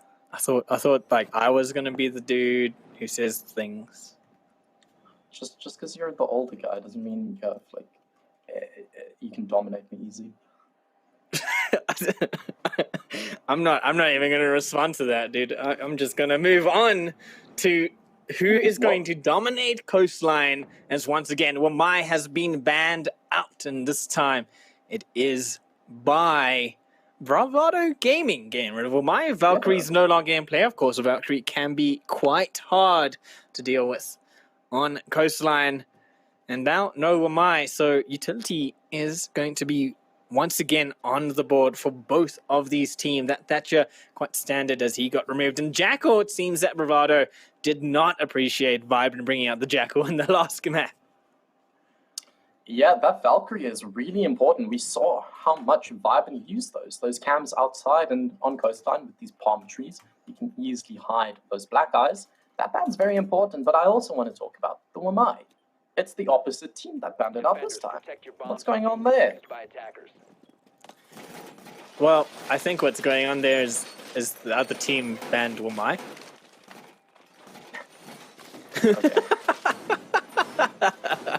Hey man, you asked the question, so it looks like we do have a mouse bug issue. However, so rehost is going to be done on this map. We're not going to get started just yet. Bravado goes mad with the team heals in the final moments, and I don't know if Barry wants to just maybe switch us over to something that isn't Kanye setting up a lobby. That isn't my rank being silver too.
we're back. We had a tiny mouse bag, had to sort out the issue. Got to make those last adjustments, get your Red Dragon mouse pad right, make your headset tight, but we're back and we're ready. Are we though? Are we ready? We're ready. Are you ready? I'm 100% ready. I'm ready to see Coastline happen this time around with no bugs, no team kills. Just pure Coastline madness, and maybe some partying, you know, there's a visa. Just saying. I really liked that triple fake that we saw there. In chat, we saw the Ying question mark when we saw the Wamai ban asking whether we were maybe going to see a Ying on this map. Then the defensive team baited out the Warden, and now they're baiting out the Warden again, and the Ying was picked, but it's Sex picked onto a Yana, so big brain plays all around. They're just faking each other all the time. Don't they have to do the same picks as before, though? Yeah, they do. Yeah. Okay, so you just missed that happened before. Yeah, I'm sorry. I'm just catching myself up. I forgot about that a little. No, it's all good. It's all good. So Hookah and Billiards is where we are going to be going. And just standard setup for the time being here from Bravado Gaming. So they're getting ready to, looks like, have some presence on that default plant spot if Vibe Esports decide to use it. I can imagine at least one or two of the players are going to be playing downstairs in that Sunrise and Blue Bar area. You can see there the Warden is in fact going to be playing there. Unfortunately for Warden, as you pointed out, that Ying was 6 picked out of, so Warden might not be as valuable as Bravado Gaming is thinking he is going to be. Still, nonetheless, kind of useful operator. Maybe not the best utility kit out there, but he brings something to the team, which you always want. Let's see what Kaiko can bring to the team. He is quick, making quick work of entering towards office area. Not. Okay, they get a red ping. It's behind the bar. Player is going to have to be wary. It's Airy being joined by Mystic. Oh, but the nade sails through! That is how you start a game! The man behind the bar, but all he got served was death. Oh, but Mystic right now has decided to, I'm not too sure what, just stare out the head of Koza for an extended period of time. That was interesting to watch. I don't know if a Mystic was really playing that patience game, because it seemed like it was mostly just him being completely unawares that the Ash had moved underneath his crosshair. Probably still shocked at watching his teammate in Erie getting blown out of the entire map. As Bravado Gaming, they still have some good presence on this map, and Vibe have yet to put any pressure onto the actual sites themselves. They have the downstairs clear now, though, which means that they're not going to be too worried about C4s coming up from below, especially since they got rid of Erie, and there's only one C4 left, and that is on the Warden of Clout. Injured and crawling right now. Drop Shot is just trying to make his way to his teammate so that he can get helped back up, but the health pool not going to be great for him, as Clout's just hoping to catch what I believe is Figure on the line on that window. Yeah, it's Warden, MPX 1.5 scope. Great kit, not as great utility. Yeah, Kanye, you came in extremely soft there. I don't know if your mic is just completely dying on us, but who hasn't yet died is Drop Shot, as he's just on that slither of a house. Unminted finds Kaiko with a beautiful headshot just to shut him down. Edward does get a refrag though, but Cloud is going to find Drop Shot trying to repel him onto that double open window onto Billiards. And now in a 2v2. Both teams not holding back at all. They're giving it their all. Diffuser is being planted. Edward is sneaking onto that default plant, but the C4 is out. Is it going to connect? And Edward goes down. Devon with the headshot finds Figure. And a beautiful lockout shut down. And Bravado Gaming winning the first round on Coastline with some great team play just to make sure that Diffuser does not have a chance to even get close to being planted. Well, I mean, close to the timer because it was on the floor, so... It all just happened so quick. I was out for 1 second and the round's over. Bravado, they take it, turn things around. Stop Vibin from keeping that momentum from the previous game. And that's a great way to open it. But The problem for Bravado is what we saw in that previous game is they're scaling into the late game. Sometimes they can't keep that going. I want to see Bravado keep throwing punches, keep throwing those haymakers, keep that momentum up. Yeah, it does seem to be that Bravado just runs out of steam halfway through the game, or at least that's what we saw in Cafe for the most part. Of course, they were fighting what you say is a defender-sided map, and they went into there not exactly in the best condition, I would say, near the end, and possibly is a result of them just running out of steam near the end, or possibly just was because the map is in fact defend-decided. We can only find out through this game whether that is the case, if maybe it is just Bravado just don't have what it takes to go all the way to a 12-round game. I mean, that would be concerning because this is a best of 5. You might go to a 12-round game 5 times in a row. You know, there's one thing that if there's one thing you don't like, well, you don't want to do that 5 times. So, playing behind the bar, he got killed last time, you don't like that. Hopefully he doesn't die to a misfortunate event again. This might be a series of misfortunate events. One of my favorite childhood novels, but will this be a story that he lives to tell, or is he going to die again so early on? I believe he did get an ADS there, I'm not too sure. I think the Jaeger has this time around covered the Melusi just so that they don't get caught out by a frag just going in to the wrong area. As Sunrise is currently being put under pressure by Viven. They seem to be going for that westward approach. They want to get Blue Bar, they want to get Sunrise, and completely ignoring any sort of verticality here. You can see Dropshot patiently waiting. I believe he might know that there is someone playing out of that office area. As Kaiko's putting pressure on the Sunrise entrance, on this doorway. There's a flashbang. He's going to start flashing out that Melusi and looking to push on through. There's the push. He does take a little bit of chip damage there. The Melusi is going to know now that he is, in fact, in the Sunrise entrance. Kaiko could be in a little bit of trouble here. 2 men in Sunrise from Bravado, and I'm not too sure how aware Viben is of that fact. Yuri, watching Cool Vibe stairs, going to be looking for that man just to peek around. The line goes out, the E1D is there, Korza peeks at the perfect time, and Kaiko follows up, getting rid of both men out of Sunrise, and now that first floor control slowly but surely has worked its way into Viben's hands.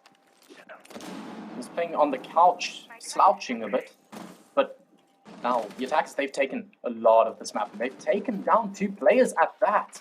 Mystic is still left to roam. His presence is known, though. Drone the spot out.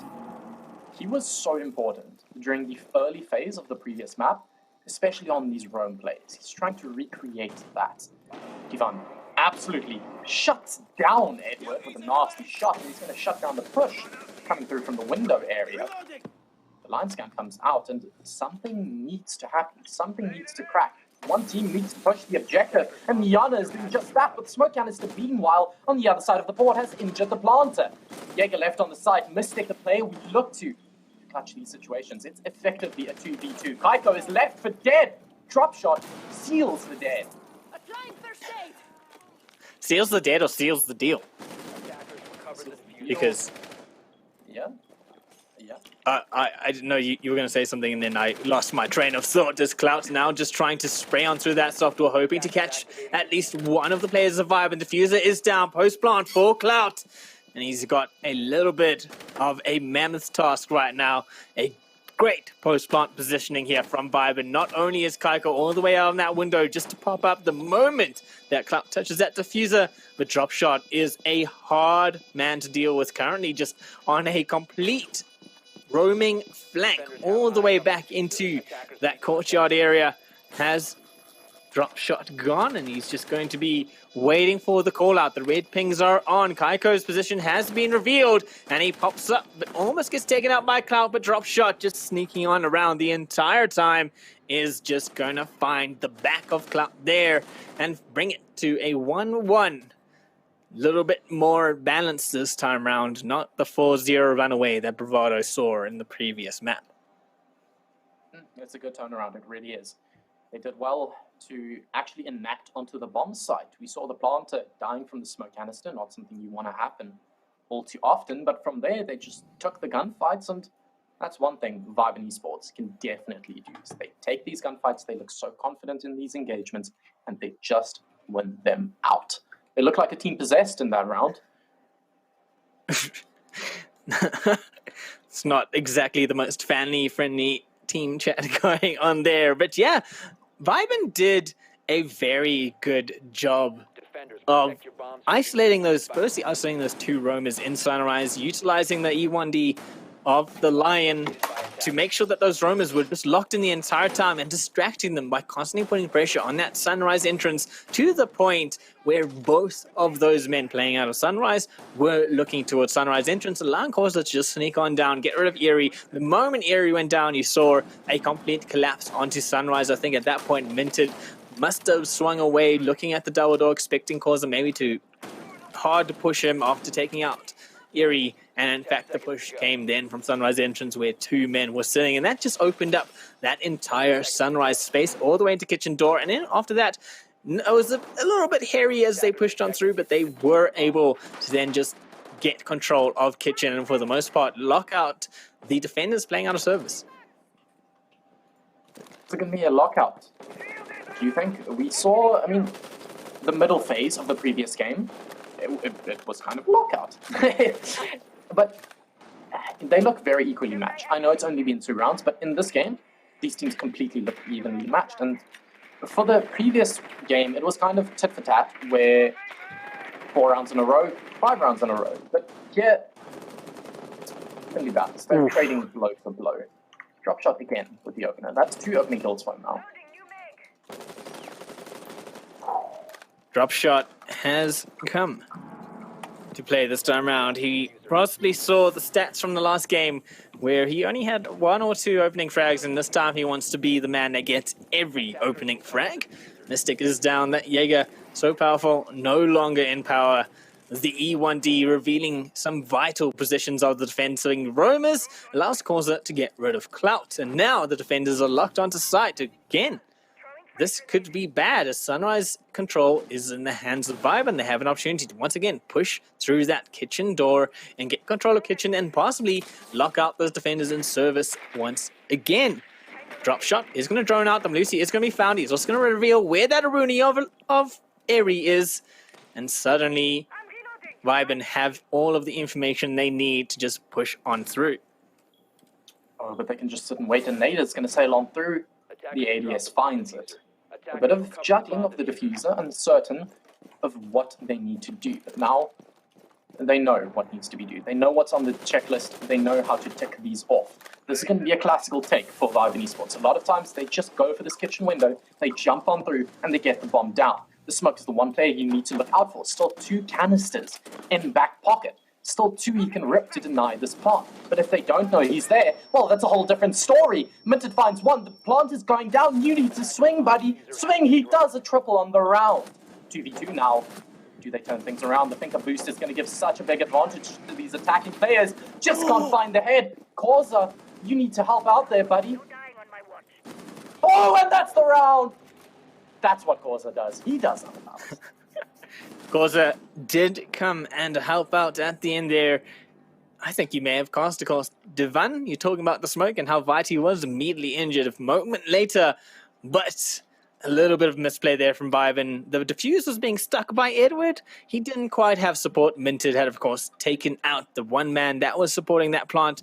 Edward should have gotten off that defuse and gotten his gun ready for the fight that Minted was going to bring. As such, Bravado Gaming almost managed to bring that one back. But in the end, it came all down to Figure and Corsa, the 2 men who came from ATK to salvage the round, and salvage they did. They managed to just really nail the shots when they needed to, saying that Figure did miss that shot on the head, but we could call that hit reg or whatever, because for me, that crosshair was on the tiny head of the Aruni.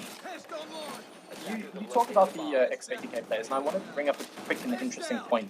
This is such a deep cut, I don't think anyone will remember this game, but it was during the African Art 6 League days, where ATK, I believe 4 rounds in a row, kitchen window, they just jumped in and planted. Post-game interview, I asked Corsa, why are you so confident in just going for the plant?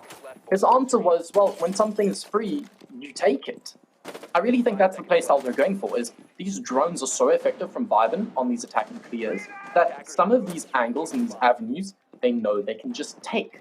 And that's something that works very well with Dropshot's playstyle, is when he knows that something is clear, when he has the confidence to just go in and kill, he does what he does best.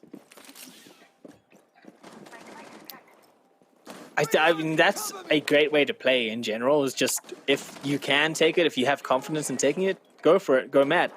And I think that's also something that you see in a lot more experienced players, especially on Vibin and Bravado, is when they're sure of something, they will make the move and they will do it. And when they're not sure of this, a little bit of hesitancy, they either back off from that situation or they wait to get more information.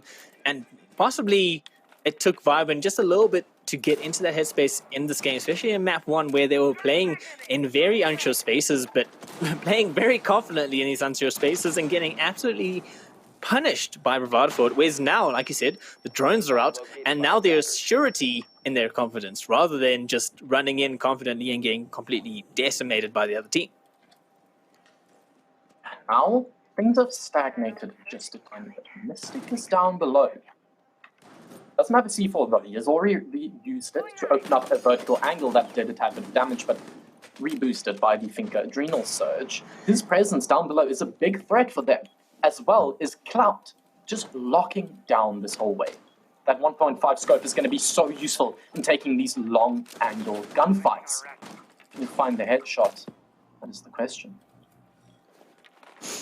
So far, headshot has not been found. Van takes care of Causa with the body shot instead and is traded out by drop shot. And Klaus eventually does find that fated headshot that you were talking about. Vigor is down, so is Causa. Devan is out, so no smoke on the table, and that could be huge in trying to deny that plot. You saw the smoke in the first hookah defense, throwing them out and almost stopping the plant going out in the default space. However, there is no C4 for Bravado this time round. Last time, the C4 was on the ward, and they able to throw it over and stop the plant in its tracks. But C4-less, smokeless, Bravado Gaming are now just hoping to win out these gunfights to stop the push as it comes on through. And there we go. Clout did exactly what was needed as he finds Edward and finds Drop Shot and finds Kaiko. Clout is on fire. Hookah goes in the way of Bravado thanks to Clout's mammoth task and effort and everything. You know, he is proving the expression true. Every Clout truly has a silver lining. I'm leaving. I'm just gonna go think about what you just said to me and meditate on it. And I mean, I'm out. I'm done. Well then, I guess I'll take over this broadcast. Hello, chat. How are you doing? This is Solo from now on. And, well, Trinoc is not here. Tachanka, I have to comment on it. Trinoc might have a different opinion, but when I tell you Tachanka is a useful operator, I mean that. I truly believe in this operator's presence in the meta. Joined by Smoke, such a lethal combo. The 2 rounds Bravado have won thus far, to me, came down to their denial of pushes. Both Tachanka and Smoke. Area denial operators, such a big thing. When they throw a smoke canister, when they throw a Shumicha charge, you can't walk through that doorway. Trinoc, I believe, has returned after his absolute face-palming endeavor. What do you think about Tachanka? I do agree, and I think it comes down to the fact that the smoke right now, and it was Divan on the smoke, they're now putting Eerie on the smoke, wasn't having as much of an impact as Bravado needs them to. You saw the smoke getting taken out on those most kitchen service defenses, not really being able to do much, not really being able to utilize that area denial. And we saw the smoke getting taken out early on this past hookah defense. We saw the smoke, well, able to throw out the smoke. It had 0 impact on stopping the attacker from putting that defuse down because it was a bit of misplaced smoke. And it was the C4 in the end that won out that hookah round in the first round. So having just that little bit more area denial in the Tachanka is possibly what's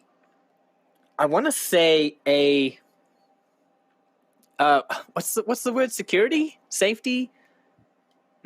A backup aerial denial operator for Bravado to use if the smoke is taken out early on. Yeah, I mean, you want a backup. Backup, that's the word. That's important as it gets. You really couldn't think of the word backup. Oh my. It wasn't in my brain. I was trying to, just couldn't find it. I'm sorry.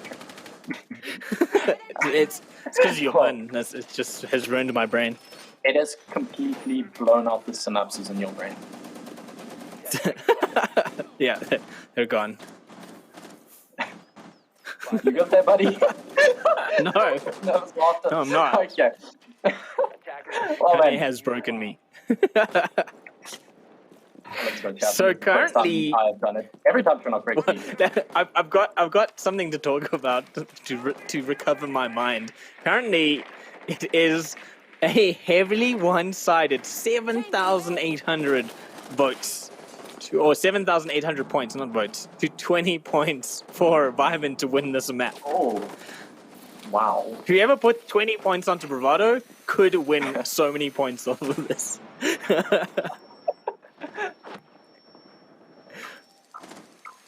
Oh, we just got updated points. it's equalized out of time. 17,000 on Vyvin to win this. That's insane. As the trade comes through, Minted finds Kaiko, but drop shot was ready. And the trade, quick and sneaky, means that the service entrance can now be pushed on by Vyvin Esports as they push on through. Devan, you can see him with that heavy gun, just opening up the wall and hoping to catch someone trying to sprint on into kitchen. Yeah, really important kill. And just as much, I have to say, what nice shot to Minted. Absolutely shuts down the quick rush that would have come down into service. But still, the quick rush comes through. Finka taking control of the kitchen area.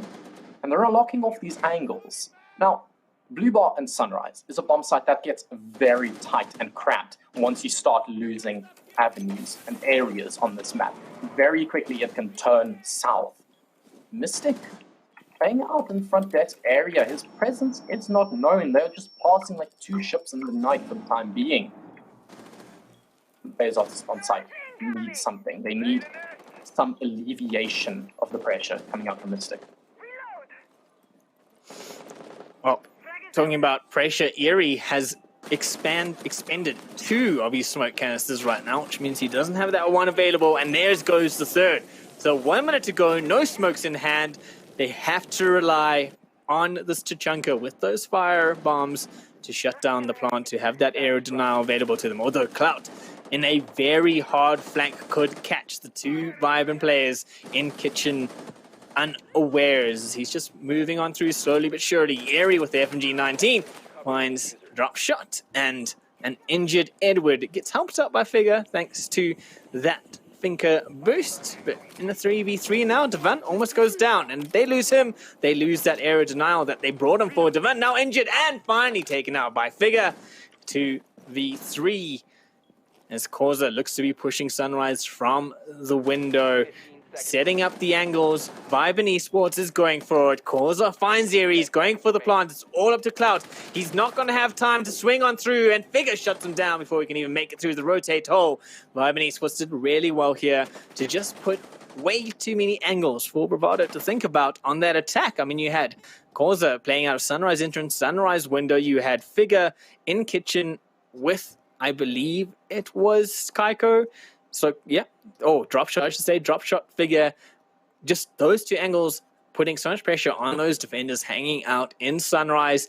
Even though they did manage to get rid of drop shot, then Causa had the opportunity to jump on through while they were distracted by that. So, some really good setup here by Vyvin Esports on the Sunrise Blue Bar attack. They did really well to assess that situation, to delegate and decide exactly what they needed to do. Causa knew what needed to be done. The time was running low. He had to get the diffuser down. And really, I look to a player like him so many times, and I just think he is the guy that will lead you into a battle without fear. When he has a sneaking suspicion, it is as good as fact. This guy has about 10,000 hours in this game. There is some level of gut feeling that you develop over that time. And I 100% believe he has that, because in that position, no other player would have just jumped through that window. No one.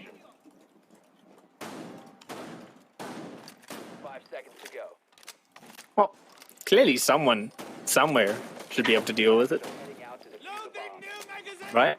And at least at some point in the existence of Siege, someone has done it.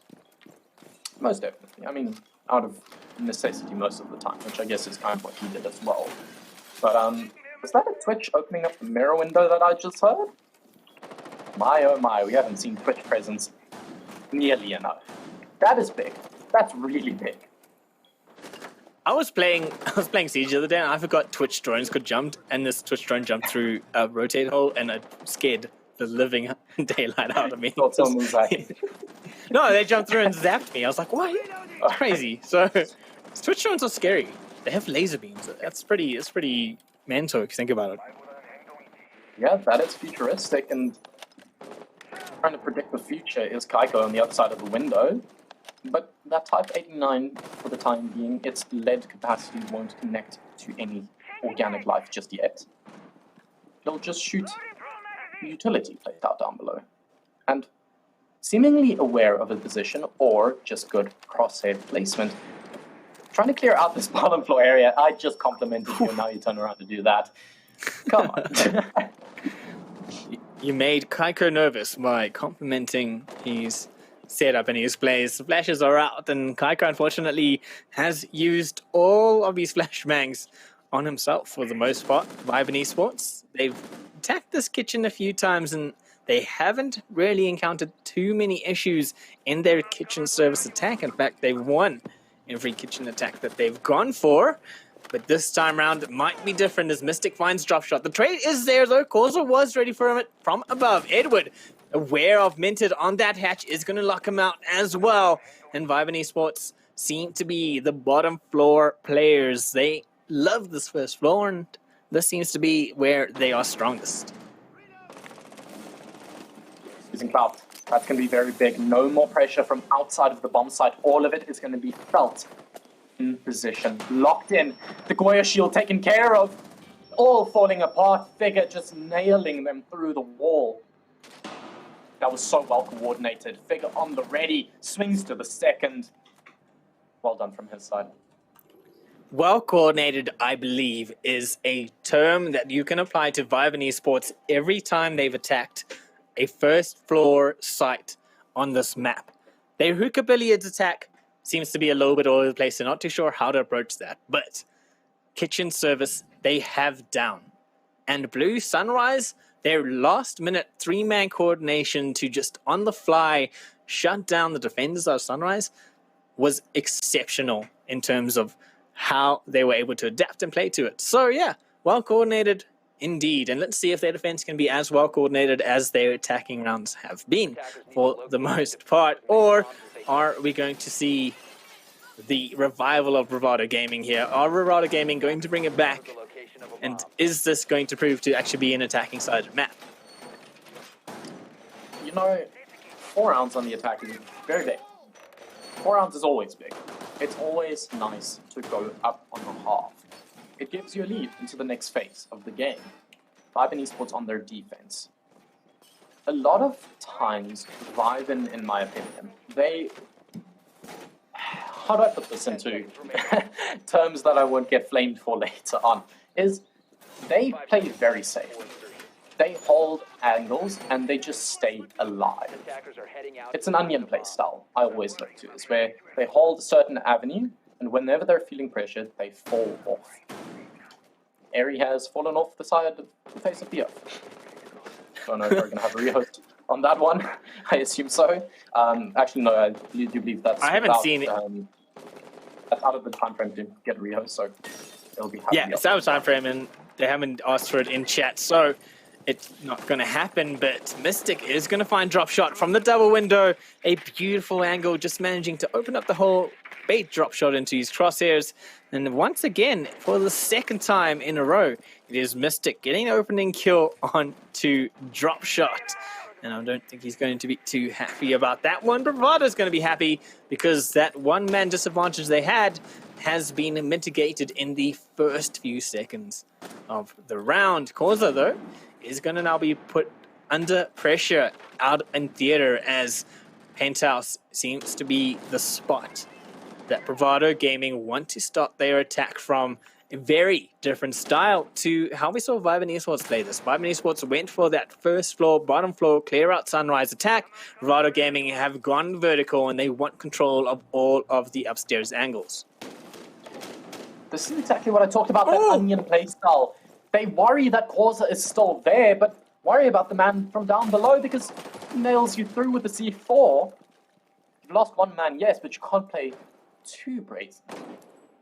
They've taken top floor, yes, but Causa's still there. He still poses a threat, whether they know it or not.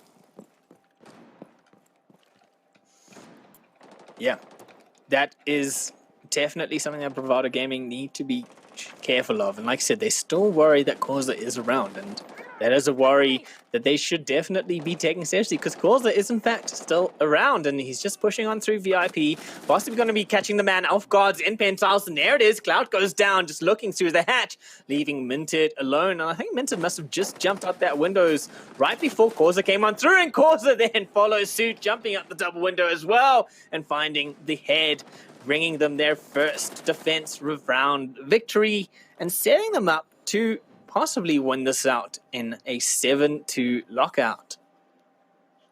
You know, I haven't seen this type or this form of Causa in a long while. In that previous game, we saw that he plays safe and he knows when to come for the flank. The Causa that we saw right there, where he jumps out a window, throws all caution to the wind, that is something I haven't seen for ages. One of the hallmarks of Causa's playstyle back in the day, I'm talking back in the day, was the XM1014, the the American shotgun on the pulse. He would sit on that window, jump out, and get a 4K. Defenders, protect your bombs from being defused by... Yeah, Causa pioneered that pulse shotgun meta that suddenly started popping up around South Africa for a while. So yeah, and I mean, especially on this map, I remember Causa way back when they were Nibble. So when Causa was still playing for Nibble before ATK even was a team, this was the map where Causa would almost or every round on defense play a pulse with a shotgun and absolutely destroy the attacking team from below. And obviously this time around, I mean, that was 2-3 years ago, so the operators back then radically different to the operators in the meta now, and you can see Causa this time around not on that pulse. He's preferring to play a little bit more operators that, while don't give as much information, are able to just stall out the attacking side or even put so much pressure on them and make them scared. Very interesting setup coming out here. So I want to point out to any newcomers that don't really know how this site is set up. Usually you have this, someone in 90 corridor holding on to both hallways, playing really in a risky position, but holding so much important areas. They're doing something completely different. They've decided to barricade off this window towards courtyard and actually extend into both top blue stairs as well as VIP. This is something that is allowed by the new rework of the map. You could not do this previously because there was a big gaping window on VIP.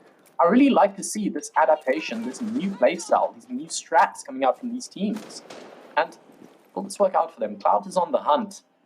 You might just find drop shot in no time. That might not be good for drop shot if he gets found out first for the third time in a row, and certainly isn't going to make the man happy. If that is the case, the electrical has been removed by Cloud from below. That's going to allow the X-Kairos just to open up that wall, open up VIP, purposely put Edward in a little bit of trouble, although the claw trick is going to, in fact, not work out. I think he just threw that one a little bit low because I heard those X-Kairos explode, and Edward, now under pressure, had to just back out of there or else find himself without a life. Currently, 2 members of Bravado Gaming on that DJ booth, just putting pressure through that hole, but Figure finds Devon somewhere else on the map, although Clout and Minted are still bashing away at VIP and trying to get at least 1 kill through that hole that they have made and catch someone in white corridor on 90. Edward has backed on off and is completely getting out of that situation. Quite wise to do so, as they're falling back. They know, okay, we extended into VIP in the hallways, but those aren't the bomb site. And that's not a way to lose your life. Drop shot from the side might come at an opportune time and find the rebuttal, but the execute is happening onto bomb site. At some point he needs to make a move, he does. but it takes 2 to tango. He might just find the second. Sprays on through. It's the Nomad to win the gunfight, and at that, the defuser's been planted. Smoke runs them through. One player's been injured. Now it's basically left into a 2v2. Make that a 3v2. It's just been picked up. They have time to work with here. Yes, the clock is ticking down. Within the next 15 seconds, they need to be on that diffuser. But they're just losing lives one after another. Finds almost an insane flick, but they can't just yet. That time is ticking down oh so quickly. Living on borrowed time, the clock ticks faster. As Causa finds the shotgun kill, that might just be what they need to alleviate this pressure, but he's so far down below, he can't do anything for the rest of this round. It's going to be up to the UMP, and that is basically the round locked out. Causa is too far away to do anything. That is Bravado Gaming, taking an incredible round off the hands of Ivan. I am extremely astounded by Causa's game sense there.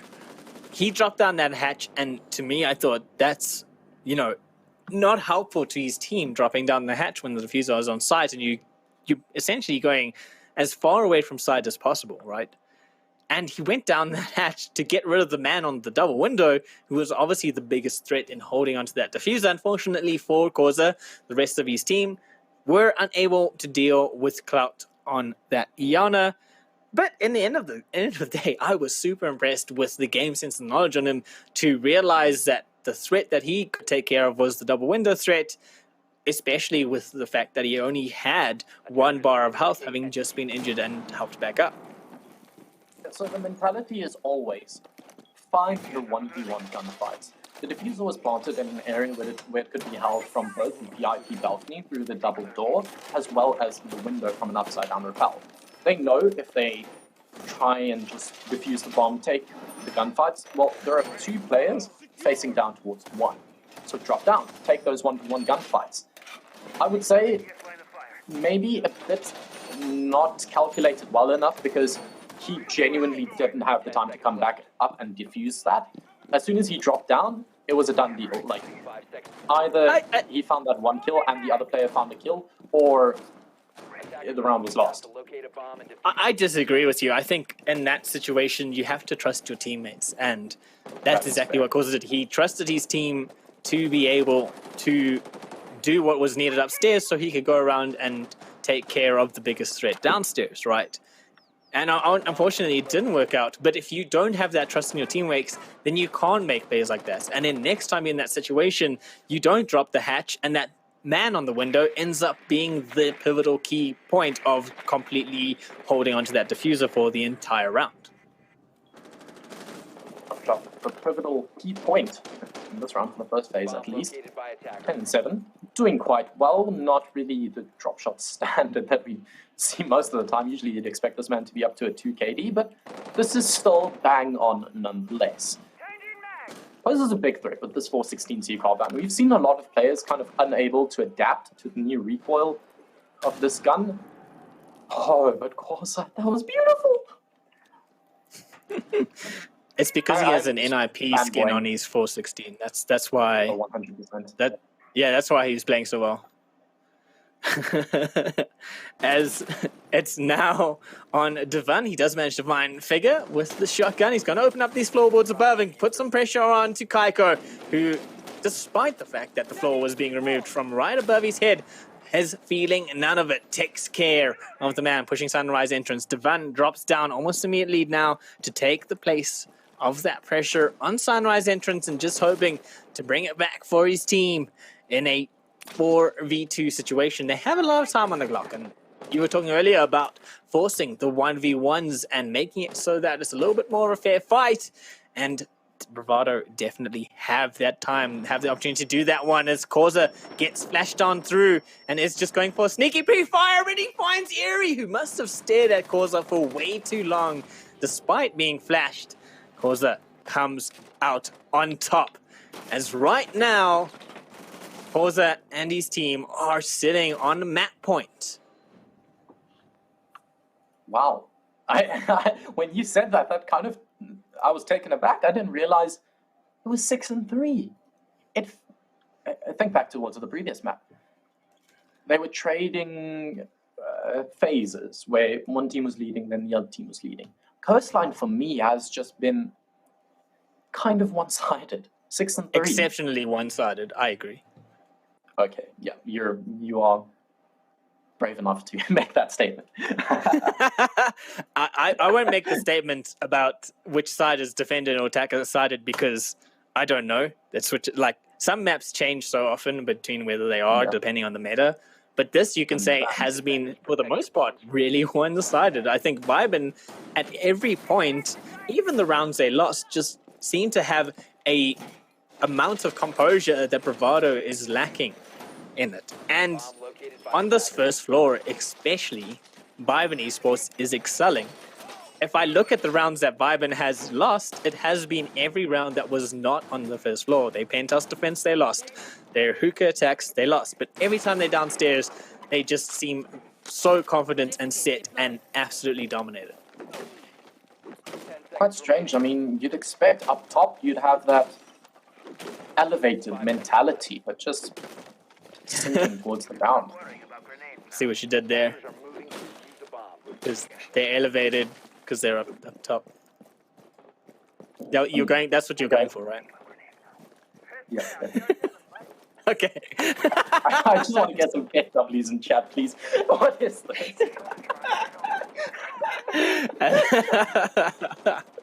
Currently, Dropshot has elevated himself as he's sitting in the penthouse, being the high roller that he is. Devan opening up Sunrise entrance, hoping to get some information to his team. He got Mystic above, and maybe he can just run out through. Smoke goes out, though, from Edward, and that's just going to force Minted back from that entrance. No one is putting pressure onto the pantry service entrance side. Mystic finds Causa early on, though, but Kaiko does manage to get at least a trade in getting rid of Clouds. Oh, there might be a second to dance on into his crosshairs. It's furtively walking into the bar area, and someone behind it. No, He he's doesn't there. know. Edward pops up, finds one. That's a double on the round. Might find a third. Swings with the shotgun. Can't connect just yet. Now Divan, left in the 1v3. Your heart sinks to your feet. Your heart is pumping. But the blood In my to feet? his head. In his feet. But So that's a lot of blood it has to pump because it's all the way in his feet now. yeah, it has to travel a long way, and this round needs to travel a long way, and some things need to happen for this to be a win for Bravado. This is map point. They lose this round, they lose this map. This can't be a tactical timeout because after this, you're done. You're finished. He needs to go and throw the haymaker. He needs to do something that is so unexpected that they are completely flustered. A flashbang might be just that. Without vision, well, you can't have a vision of your entire image of what you want to do. Of the heart double swing planting might from the come feet. through. They're lining up. Find one. Can't find a second. Figure to finalize it. That is Vibin Esports taking a 2-map lead in this best of 3. Some beautiful positioning from Figure there, just to put himself in an unknown spot, I would say, for the most part. You saw that Devan was swinging to the left, because that's where you thought Figure was shooting from after Figure fired off 1 or 2 pistol rounds from there. And if Figure had stayed on that left-hand side, he would have been taken out easily by the back of Devan. And instead, he moved just a little bit more to the right, so that the moment that Devan swung on through, he knew that pre-fire would just be a little bit off, and he was able to take him out with the pistol. Vibin Esports, once again, beautifully composed throughout their first floor defenses and attacks, and managing to win it quite convincingly in what I would say was a very one-sided map. I love that so much. So Vibin dominated, right, the whole way through Coastline. Final round, one Bravado player. KanyeDefuse is like, you know what, let's give them the Hail Mary. Let me create some suspense. And Trinoc comes and just stomps all over it in the space of seconds. Well done, Trin. Good play there. No, well done, that's what I'm here Kanye, on for. trying to build the story. It was a beautiful moment. It really was. It was a very one-sided map, though. I'm not going to play around here. Vibin looked just far more prepped, far more ready. Defense, attack, they were good to go. And what I thought was really interesting, Kanye, is if you took a look, when it came to fragging, twice now Bravado's had to rely primarily on one specific player. We saw it in the first map. In the second map, I think it was specifically Clout who was getting the top frags. On the other side, though, Vibin, I mean, it was Causa, Figure, Dropshot, all sitting with 10 frags apiece. Do you think that that's what's helping them? I'm going to say it. I mean, I asked if Bravado would be more aggressive, but I think that aggressive play style from Vibin is what's winning it. And maybe that the onion play style you mentioned of Bravado is what's potentially holding them back. I think there are a lot of factors that they need to discuss in this pause phase between the third map. And I'm going to talk about it because I think it's very important. The next map is going to be Bank. This is something we haven't seen almost at all. Obviously, these teams have scrimmed and practiced it, but this is a new map in the meta. They don't know what the other team is going to do there. So what happens when you're not really prepared? You don't have strats to rely on. Well, go for a fragging playstyle. You go run and gun, have a bit of fun. That is going to favor Vibin so much because they're showing up. During the pause phase, I saw Dropshot leave the lobby and go into a tee-up just to warm up his aim. This is how ready they are. Every single moment that they take a gunfight, they know they're going to win it. They have that confidence. So leading into Bank, that onion playstyle, this fragging capability, it's going to be a problem. Trinoc, Causa's in-game leader, and it's a player that we've known for a long time. He took Nibble to the top, he took ATK to the top, he's taken Vibin to the top. Is it that confidence? Because I have spoken to Causa numerous times. He's jumped into game with me before. There is a confidence that he brings to his team in the way that he makes calls, in the way that he encourages, and I see it more and more when they're playing here. I mean, is that the golden gun here? If you've got Causa in-game leading, you're good to go?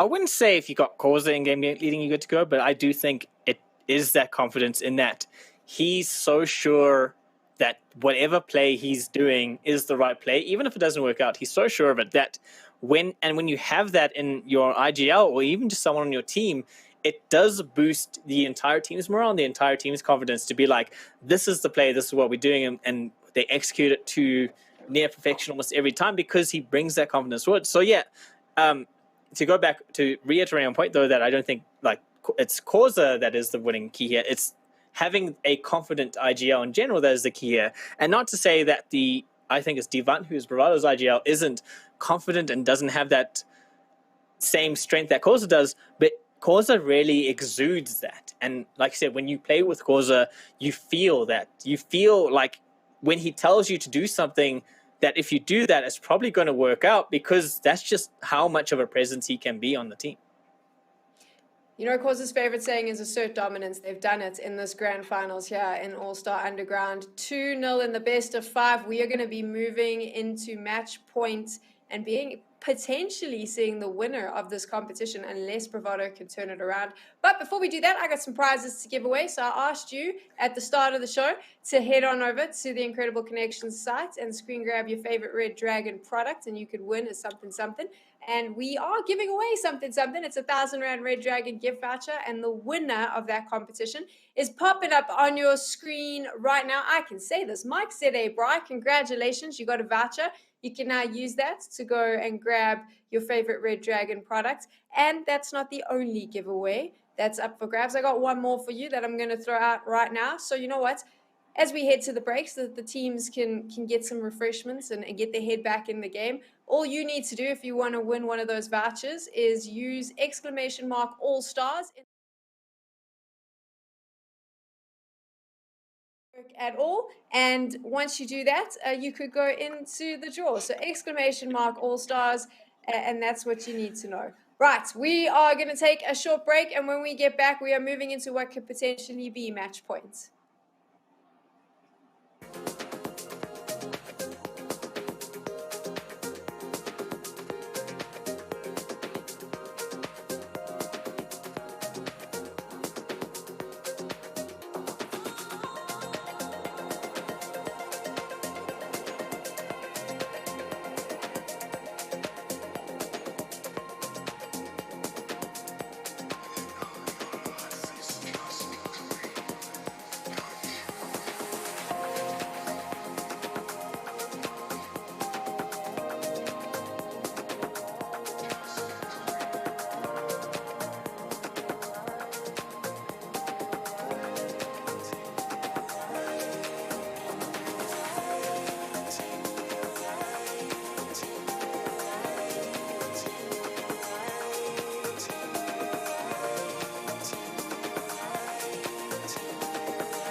Sun on my shoulders, illuminate me now.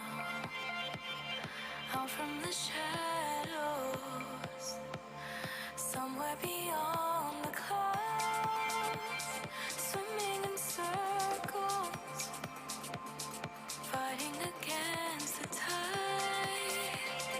Under the surface, finally coming to.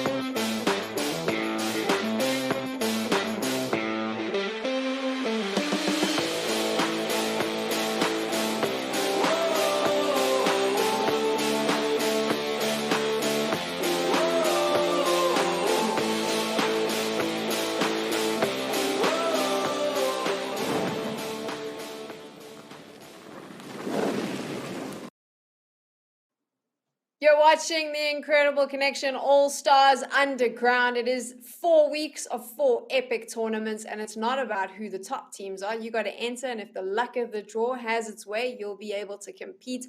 This was week number 1, and we are do you know they pay me to talk sometimes, and then that happens. We are featuring Rainbow Six Siege. That's what's going down. And the reason I'm losing my words is because I'm actually really excited about the fact that we are potentially moving into match point. Vibin Esports up against Bravado Gaming. Vibin dominated on Coastline. Bravado had a really good start on Cafe when we started the grand finals, but it seems that they're losing a little bit of momentum. Can they change that around as we go to bank? 2 maps to Vibin. It is a best of 5, 20,000 Rand prize pool. I want to know from you, who do you think is going to take it? Let us know in the chat. Make sure you jump on Twitter as well. Show some love to Incredible Connection for the amazing job they're doing in supporting South African esports and bringing you the Siege entertainment. Make sure when you're tweeting to use the hashtags, hashtag IC All-Star Gaming, as well as hashtag All-Stars Underground. I know that sometimes it feels like we're asking you to swamp your social media, but we're all passionate South African esports fans here, and the only way we can keep bringing you these tournaments is to make sure that our incredible partners like Incredible Connection, look what I did there, the only way we can do that is obviously to make sure that they get some love. So make sure you do that. I'm finished talking now because I actually have a giveaway. I'm going to announce a winner because Incredible Connection is pretty cool at just giving away prizes. I think they've given away more than like 100,000 Rand in prizes since they started All-Star Gaming. And we're going to give some more away. So let's go. We are giving away that 1,000 Rand Red Dragon gift voucher. And you can see your name on the screen right now. I saw Truxable. I don't know how the song goes. I thought you were Truxable before you walked in. I'm not going to sing it. There's a Taylor Swift song. She just released a new album. Everyone's tweeting about it. And there was a joke that I should sing, but I'm too cool for that. So we're not going to do that. But we are going to move into the third man, potentially match points. This is Bank. Trinoc KanyeDefuse, let's get serious now. Who is going to take this? Bravado Gaming, Vibin. It's going to be a big match. This is indeed going to be one hell of a map. It's all on the line here for the grand finals. All on the line for Bravado being able to play a fourth and possibly even a fifth map. If they don't win this one, well, Kanye, it's not going to be the greatest Saturday for them. Yeah, Sam said we might potentially be going to match point. No, this is match point. This is do or die. If Bravado lose bank, they play second in the IC All-Star Underground. This is it. I don't know what else to say about that. This is where they need to show up. This is the time. And during the analysis between games, we talked quickly about star players, but I just want to say Bravado, there have been players showing up, but it takes, in my mind, at least two. If you have one player showing up, great, but I don't think that's enough. I want at least, bare minimum, two of these players showing up and showing vibe and how it is done. Do you want to take a look at the ban phase? Yeah, we might as well take a look as it has been concluded now. We got that Jackal ban once again. Bravado Gaming not wanting to deal with a Jackal being brought by Vibin Esports. Thatcher Kaid. We've seen the Thatcher ban every round, so not surprising there as Vibin has been the team to ban Thatcher every round. And of course, he can be quite the strong operator, especially when attacking the upstairs area or even downstairs in the vault, where, you know, if you're reinforcing servers and there's an Electroclaw there, which isn't in play either now because that Kaid is out. But, you know, Thatcher can be quite detrimental to the defending side. Kaid's gone. And, of course, Mira, that's more of a standard one that you see on Bank. Of course, this is the first time, for me at least, that we are seeing the reworked Bank being played in a grand final. You know, it's reworked, but some things, they stay the same. Clout has the FO12. If you don't know, let me enlighten you. Blue stairs, here, outside of electrical. He's gonna play at the top of those stairs, behind the shield, with the Jaeger ADSs, and, what do you call those? The little ice cream cones to help her. That FO12 is okay. They are not gonna take control of these stairs. Grishmod. Say it better than I do. Attacker's objective is to locate a bomb and defuse it. Are you eating an ice cream right now? I wish. I crave ice cream 24/7. It's a weird thing to crave. Anyway, Kanye, I did cut you off there with my weird announcement of Christmas. Okay, stop thinking about ice cream. We do have. I like it too much. We do have a yokai, obviously, on the Echo, just currently seeing if they can get any information of anyone pushing that garage area. Vibin Esports are going upstairs, though, all the way up in stock trading. Have our entry frag is gone. Again, drop shot, just moving through, trying to make sure that there's no one going to come in from a late roam all the way from upstairs. Is now moving into upper square. Let's see if they can figure out where these roamers are playing from. And it doesn't look like there's too much roam presence from Bravado Gaming right now. They're all just hunkered down on site. They're just waiting. Clout at the top of blue stairs, hoping to catch an unawares drop shot. If he tries to push on through, just baiting with that deployable shield. And then hanging out on the other side, that tight angle with that shotgun can be quite devastating. It seems that Dropshot is aware, however, that there is a player playing there. The ADSs are going to make it so that Dropshot can't yet throw a grenade on through. It looks like he's pinging, maybe hoping to get either some flashbangs or something to burn through those ADSs so that the grenade can come out. And there we go. A little bit of mistime though, and it is the flashbang that survives instead of the grenade, although Clout not too phased by that. Still comes back and takes drop shot out with the auto shotgun of Ella. That's what was the shotgun that you called it? That one. Right. I mean, that is undoubtedly one for the montage. That kill from him was so clean, and Mystic to join the fray. Gonna try and find another. Playing at the bottom of that stairs, there's a little lip that you can hunker down towards. He's going to swing out and undoubtedly find the thermite. Doesn't find the kill, but he finds the finisher. Tags him, but doesn't frag. Attackers have Corza is recovered going to their try and pick him up, but honestly, this is kind of a done round in my mind. 2 players left, 45 seconds to enact this collapse. The RC Brutero is going to try and take care of some pieces of utility, but 2 smoke canisters left in pocket. Those can deny 20 seconds, make it 30 seconds at that. They have no time left. Yeah, running out of time, running out of manpower. With 20 seconds to go, it's going to be on Kaiko to exert some pressure from that hatch, but Mystic shuts that down very fast. And now all on Corza. At least he has the defuse in hand, so possibly could salvage this round. But Bravado Gaming aren't going to let that happen. So strong in their first round on defense, only losing 1 player or 2 players, I believe. An absolutely phenomenal first round for Bravado Gaming. This is the Bravado Gaming we saw on the first few rounds of Cafe, and if they can continue this throughout Bank, they won't be sad just yet. So I said 2 players need to show up. Mystic undoubtedly did. Cloud 100% did. He was getting flashbanged, naded, pushed from 2 angles, and he made it work. Found 1 kill, found 1 injure. But I need to point out that Bravado come out swinging every time. 3 maps that we've had, all 3 times, Bravado were the first team to take a round. I was actually just about to mention that if you hadn't brought it out. Defused by attackers. Yeah, so they won the first round and even a few after that, but it just doesn't translate well into the late game.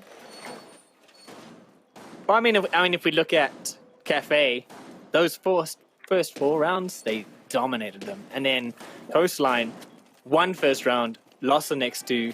So yeah, it does just seem to be that later on, as they go on, they're just not really able to maintain the momentum, maintain the intensity that they are bringing in these early rounds. And that's what I'm saying.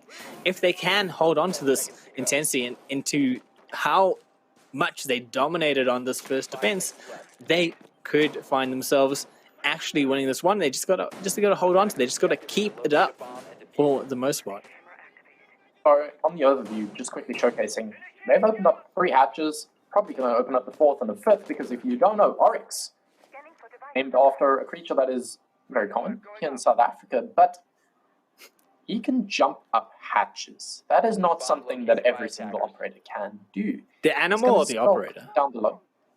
I mean, Oryxes can jump incredibly high. It is a real big problem for farmers in the Karoo area, where they can genuinely jump over like 2-meter high fences. But I digress. I did not know that. He can jump up 2-meter verticals, make it up these hatches. So a really big thing in this game is going to be that these rotations, switching between these floors, being such a big nuisance for the attacking side. We're going to start to take from this main office area, and let's see whether they feel the pressure.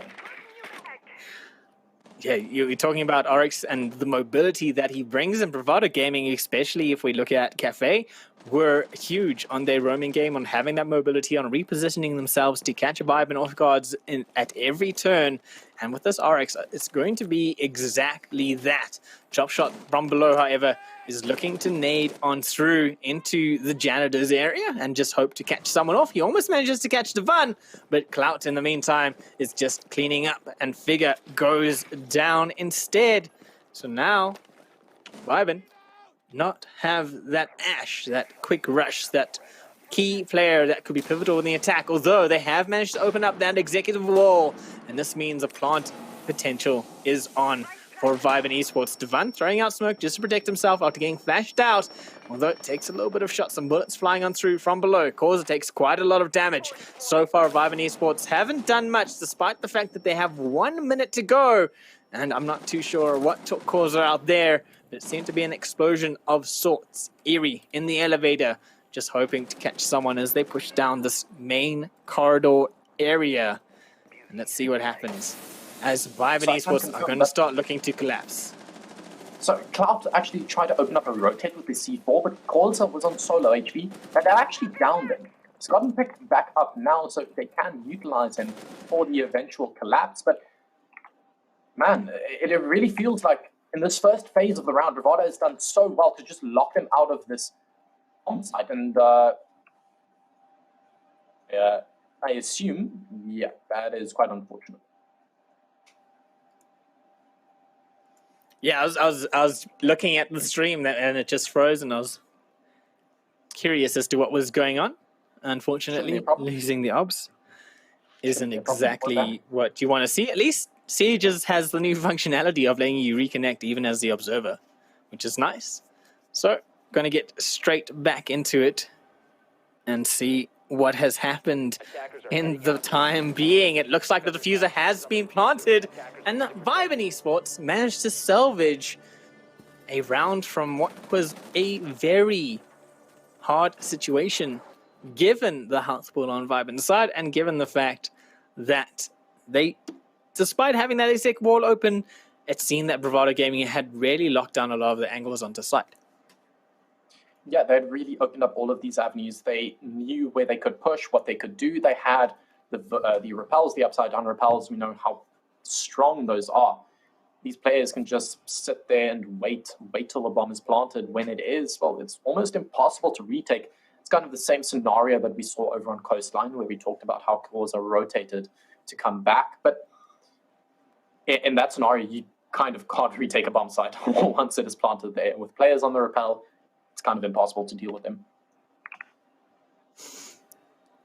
That is true. That repelling player can be quite dangerous. Despite the fact that Bank has been reworked, there's still that angle that you can get from the windows all the way down in lobby onto that window, onto that repelling player. And perhaps in this situation, especially when you got an operator like Oryx running around and such a strong mobile operator, that should have been called out, and that operator pushed on through into lobby. They would have had the information that no one was playing out of that lobby area, and he could have at least dealt with the repel on the windows. Obviously, we couldn't really see what happened in the collapse and how it all went down, but it just seems to me that Bravado Gaming may not have made as much utilization of the mobility of that Oryx as they could have. I mean, he was the last one alive, so I assume he came for a flank and used his ability, but I mean, this is all speculation on our side. What we're not going to speculate on is Vibe Esports. They've definitely, again, just gone tit for tat with Bravado. And it's something that they do so well, is they never fall behind mentally, in my opinion. The biggest round differential we've seen in this game was 4 rounds on the very start, where Bravado got a lead on Cafe. Ever since then, Vibe Esports, for me, have just been trading blows or leading in terms of the blows being thrown. I mean, yeah, you talk about that round differential as the 4 rounds, and then the 4 rounds from Vibe and 4 rounds from Bravado, 4 rounds from Vibe. And if we look at Coastline, however, Vibe Esports had a 3-round lead. And then they obviously won the final 2 rounds of the game to win that map. So it looks to me that Vibe Esports have just built up such momentum right now that not even Mystic trying to Swan Peak can shut them down. Yeah, they're just confident in everything that they do. And sitting on the outside of the map, they know they can force the issue. They know they just honestly sit around and wait for issues and problems to come up from the defenders. And it's something you don't see too often, because a lot of times the attacking team is the team that needs to make their presence known, that needs to do something to actually get onto the map. But in a lot of these early gunfights, these opening engagements, what I see is a Vibe just kind of waiting, knowing that they can force an issue out from the defenders, but a quick trade to come through, make that 3v3 now, has a lot of action that happened in that early phase. Yeah, I honestly thought that Clout managed to get that C4 in onto the ATMs, but it was a kill coming out elsewhere.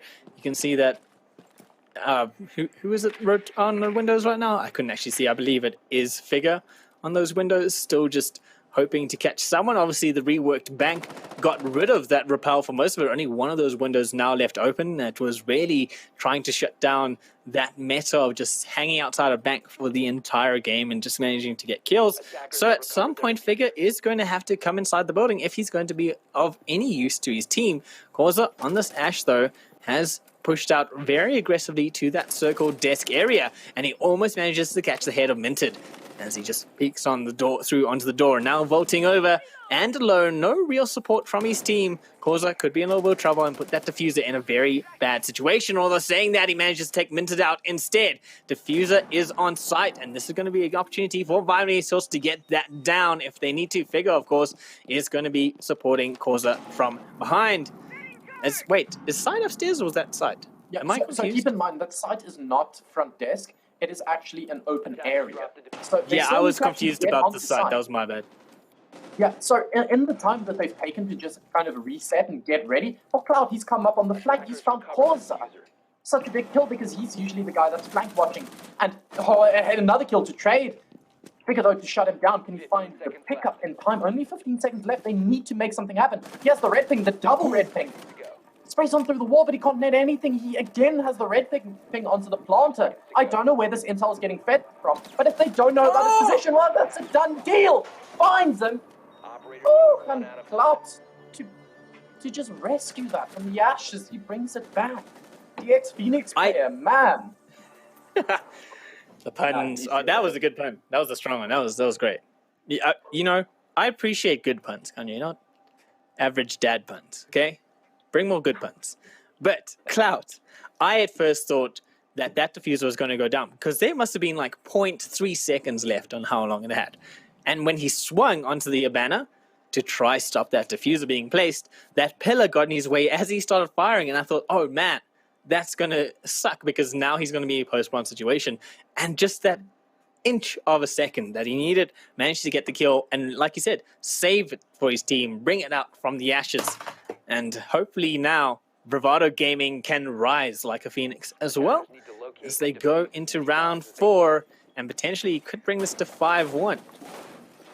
I really feel they just figured that map out from pillar to post. They knew about everything, but in the final moments, Cloud was just able to sneak around and do some damage. But whew, let's just reset. Let's think about only 3 rounds, yes, but this is such an important map for Bravado and for Viben, honestly, because they might just win it right here, right now. It's important to take these moments and think about what has happened and what's going to happen in the near future, because Bravado, they've gone to, I believe, 3 different bomb sites now, so they've kind of realized what their defensive half is going to be like. They know, okay, we've gone 2-1, maybe we can end this 4-2, maybe we can end this 5-1.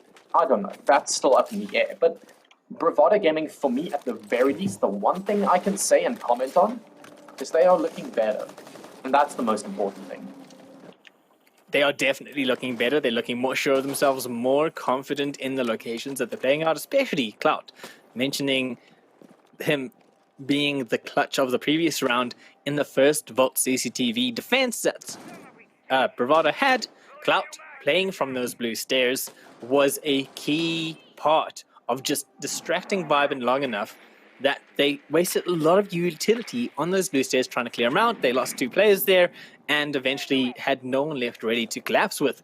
So it does seem that Bravado Gaming have figured this map out quite nicely, at least. Although Viben Esports going for a little bit of a different approach this time around. They're completely ignoring this player on blue stairs. They might put someone just watching that flank, keeping an eye on to see if Cloud wants to pop up. And there we go. Dropshot is indeed that man, just watching that door, hoping that Dropshot pops out while they open up these hatches. They've already opened up that server hatch.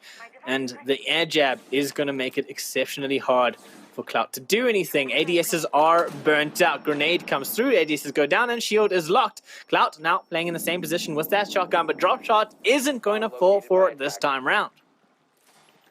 Yeah, and now just look at all these avenues of pressure that have been set up onto these attacks. They're starting up to open up the hatches. They're coming in from dirt, and they've got control of blue stairs. Not just yet, because Cloud is still there, but he is pinced. Look at this Echo drone, though. Feeding all of the intel, even though it isn't transparent anymore. It's not an invisible gadget just yet, but he's just not checking the roof for some reason. Viben Esports have made quick work at clearing out these avenues. Cloud has fallen, Mystic as well. 2 players that have come in big for their team. Ivan on the side, his left, clutch at some straws as he's throwing out these gas canisters, biding his time, but is there enough time left in his life before Viben just push on in and keep this going? Minted is left last live, and he falls by the wayside quickly after. A quick lapse coming out from Viben, and they are just running amok with that round. Some well-placed air jabs by the Nomad, salvaging the round, keeping the roamers guessing. A beautiful opening. 2 kills from Kaiko.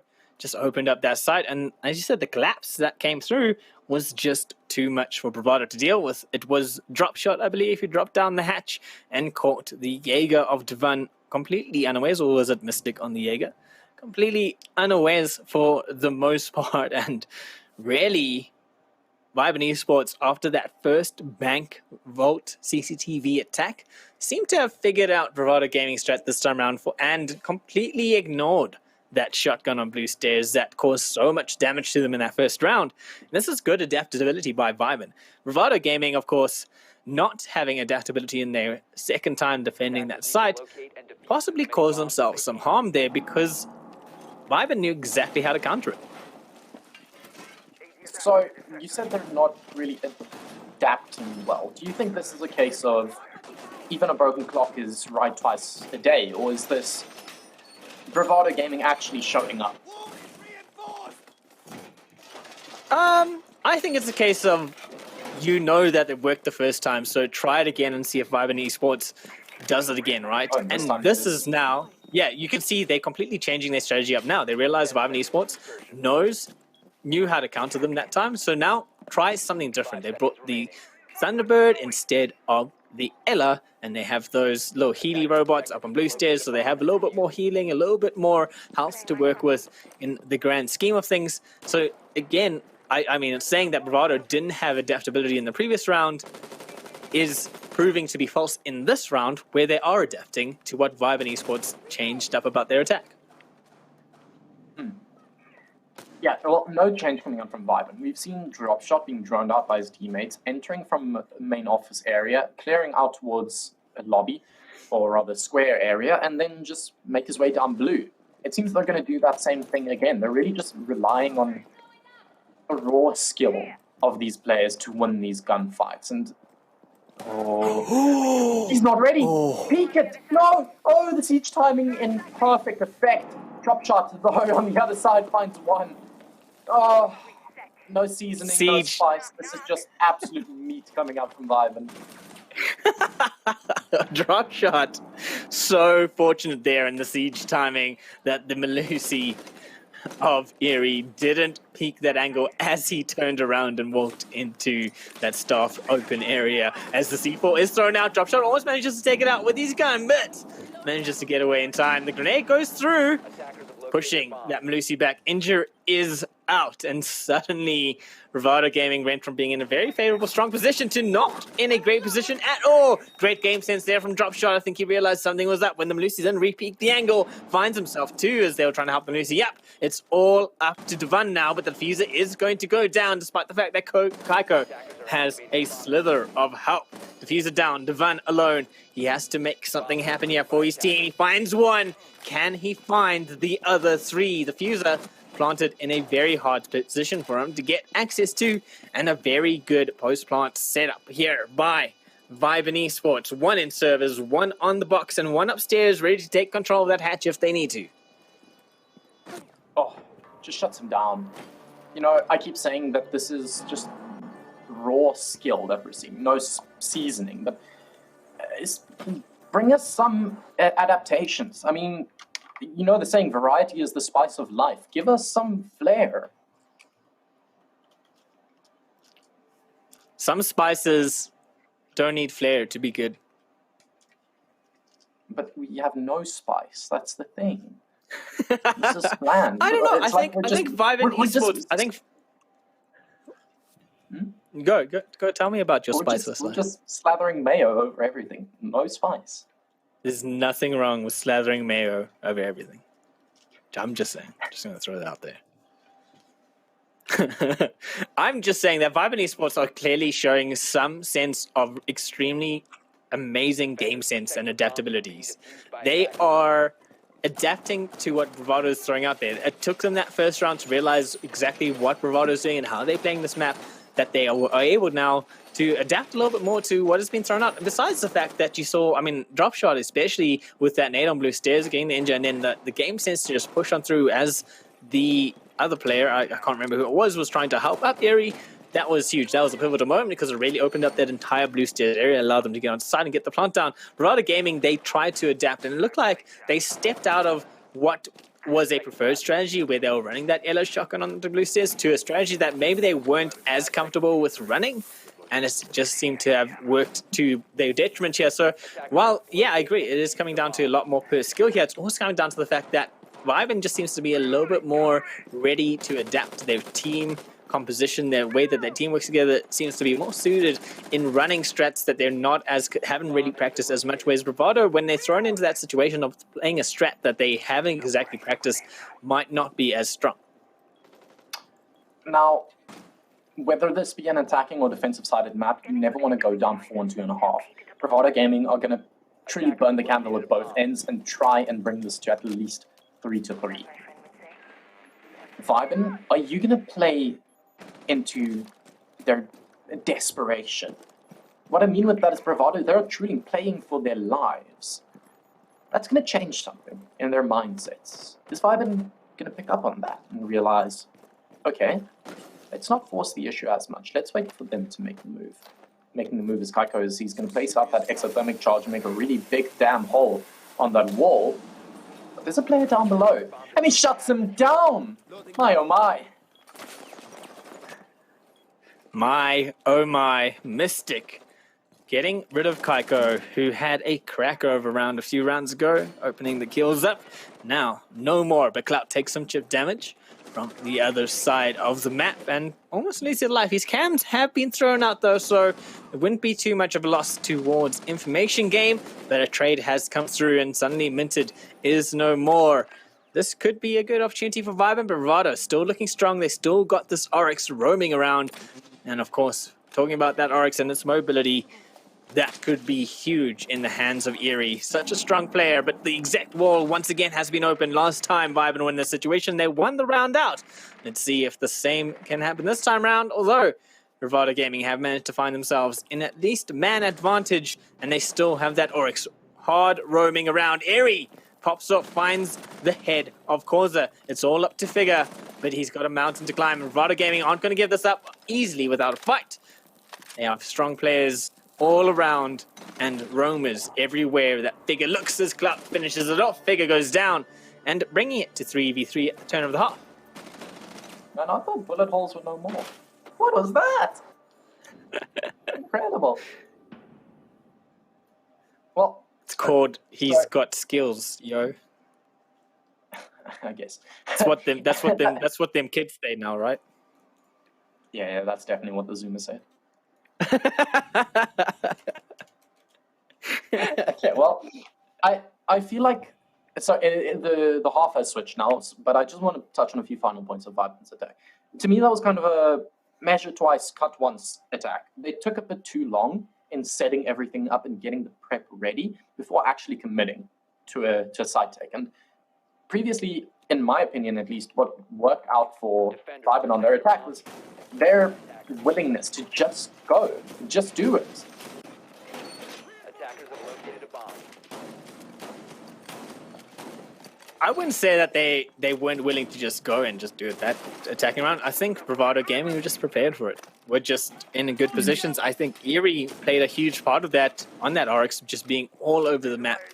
At one point he was in lobby, another point he was in square, and really just keeping Viben on their feet to the point where it became a little bit more nervous for them to push on through. I mean, drop shot, ran straight into that main corridor, the elevator corridor, and got a nice kill early on. But Bravado Gaming just maintained composure for the most of it. That just do it mentality of Viben didn't affect them this time around. But the sides have switched now. So Bravado are on the attack.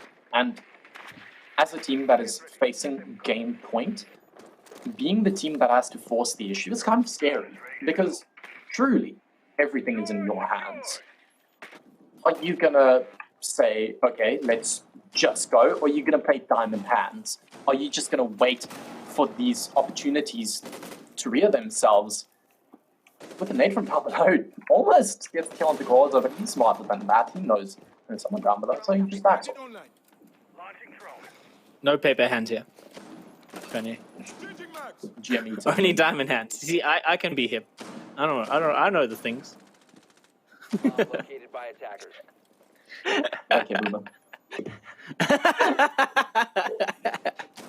Gorza also a boomer in his own right in the scene, at least been around for so long, just looking at stock trading, seeing what the highs are and what the lows are, and hopefully finding himself a win as Bravado look to start pushing on through. The utility is being thrown out, and they're going to start making movement soon. Mystic from above, obviously that long angle that you get. Oof, Mystic running in place for a bit, that could be bad. The long angle that you used to have from Skylight being shut down since the rework. So it seems that Bravado Gaming are a little bit unsure of what direction to take this attack in. Yeah, I don't know. It kind of feels like they're working with the skeleton crew at the moment. I mean, they're just not working together. They're not trading off of each other. They're kind of playing in these isolated places. Does so much damage to Edward. He is behind a soft wall. Surely you can find the kill onto him from the upside down repel from the main Skylight. The R4C finds it. Such an unconventional, whatever you want to call it, angle. What is he doing? No one ever sits there. I promise you, that is what Edward told them. What is he doing? Yeah, it's not often that you see someone hanging from a skylight like that. It's not the most safest position to be in any map on Siege, but it is being made to work by Clout right now. And I think, you know, the unconventional nature of it and the fact that it's never done caught Viben Esports a little bit off guards. Devon pushing on Banana now in a great position as Mystic finds Figure. Devon just going to keep exerting pressure all the way. Dropshot could be in trouble. I don't think he's aware that Devon is there, and Devon is going to be so strong with that attack. Although he shuts down the diffuser, he does go for the peek on Banana, but Devon comes out on top instead. Just beautiful, starting your attack out like that. I said they're a skeleton crew. They waited a bit too long. It felt like the round was dying in front of them, but man, all of a sudden, something just changed in them. As soon as they got that kill from the upside down repel, things just shifted. They took the attack from such an unconventional avenue. And that's kind of what Bravado have been doing. I cast my mind back to Cafe, where instead of going for the top-down clear on Reading and Fireplace from Cocktail, instead they went from Training Museum. Here they did the same thing. Instead of doing the conventional, instead of going for the square take, they rappelled down onto main lobby and took it from Banana. I have never seen that. Yeah, I've never seen anyone rappel down a skylight at this level of Siege. It doesn't matter what skylight it is, whether it's square skylight, the main stair skylight. It's just unfathomable for the most part, and the fact that Clout made it work is huge, and it just shows how great a player Clout actually is. And Viben Esports scared of that skylight play, running all the way downstairs where there are no skylights for Bravado to hang off of. Now, I want to see how Viben play on these days, because obviously we've seen Clout in the same position, be an absolute menace. Can Edward do the same? He's kind of been struggling this game. Did really well for his team in game 1 and 2, but 1 and 6 at this point in time isn't the best of the look for him. Is he going to play in this position and help his team, or is he going to kind of say, not my monkey, not my circus for the rest of the map? I mean, when you're in this position, you really do not care about your team, to put it bluntly. When you're here, you're alone, you're playing for your life. So is he just going to say, okay, I'm going to take everything into my own hands and play here, or is the Jaeger actually going to help him out? The drop shot starts it out and shuts down Vincent. This is not the first time that Dropshot has got an opening kill in the round, and Viben have lost it. So very meaningless in the long shot. Very meaningless in the long run of things, as Mystic gets rid of Edward. So despite the fact that he was all alone and playing for his life, backed into a corner, it didn't seem to make too much of an impact on his fragging potential. Edward goes down, unfortunately. Dropshot has been thrown out, and second floor is going to be controlled now by Bravado Gaming, as Clout just once again jumping through that skylight, not even caring about breaking his legs or his ankles or anything, goes straight on through. A moment earlier, he might have caught Dropshot unawares. Yeah, and now they have complete control of the top floor. No players left up top. They've all rotated down below. Dropshot still wants to keep control of Garage, because that's a very iffy position. Players don't always come from there, but if they do, it's very scary. They're just coming from the main stairs and from the hatches. Hibana is opening those up so they can start to use those. I have completely missed Corsa. You just showcased Corsa. I thought he was downstairs in CCTV. He's up in this admin. He's just waiting, taking his time. The moment he gets the call that someone is on that hatch, Corsa's going to pop up and say goodnight. But unfortunately, or fortunately, if you are a Bravado right now, that was not the case. And Corsa, unfortunate, his hiding place had nothing to show for it, is what I want to say. I believe he got droned out there and almost taken out by Bravado's players, and now the garage push is on. You were just talking about the garage push and how much of an impact it can have and how scary it can be, but looked like Vibe and ready for it as they just moved all their guns to that main garage door. One in the chamber puts another one round on the board. I actually thought they were going to rotate around. Looked like they were prepping up to go for gold hatch, something which I want to see more. Such a big thing now that that hatch has been added. But yeah, they just rotated around and it didn't quite work out for them. Vibin, off of the back of, I have to say, Corsa, even though he didn't get a kill there, made them so scared in that late phase of the game that I do think he was the panic here. He was the solution to what Bravado was bringing.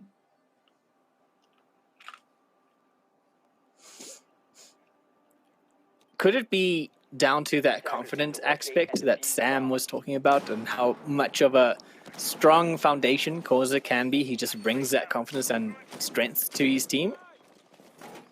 I do think so. I mean, we've seen this a lot now, is Corsa just making a decision that is very much influential in the grand scheme of the round. I think back to rotates he did on Cafe Dostoevsky, where he rotated to top floor, retook control of Laundry Hatch when the top floor had already fallen and just got like 3 kills off of that. A lot of times, he knows how to put himself in positions where he can be the difference. I don't know if you just saw that Edward almost team killed drop shot by firing out those windows. As Bravado Gaming would have loved that to have happened, because it would have meant that, well, it's one less man that they have to deal with as they go for this attack. Currently, we've mostly just been trading rounds back and forth, as you can see by the scoreboards, and only really been a 2-round streak in terms of wins, so much different to the previous 2 maps. It seems that Bravado Gaming are finding some staying power here and finding that late game strength that they needed just to push on through. Although another 4 rounds potentially to go will reveal if that is the case. Bravado Gaming just droning out, trying to get some information, trying to find their way into exec. They did win the site in their first attacking round. Can they do it again? Or have Vibin once again adapted their defense to Bravado's attack? Oh, it seems Bravado are the just skylight so ready. play. Yeah, they are bringing Always something the that I've skylight. never seen. They did their homework. Manny, well done. But will the test prove harder than the homework? Is this a case of no matter how prepared you are, there are just some questions, some unanswered positions that Vibin are playing out in that you just can't expect? The time is whittling down. We are potentially 3 rounds away from crowning a new champion. Or rather, the same champion. Well, new in terms of Incredible Connections What is he run doing? of tournaments. Yeah, nice.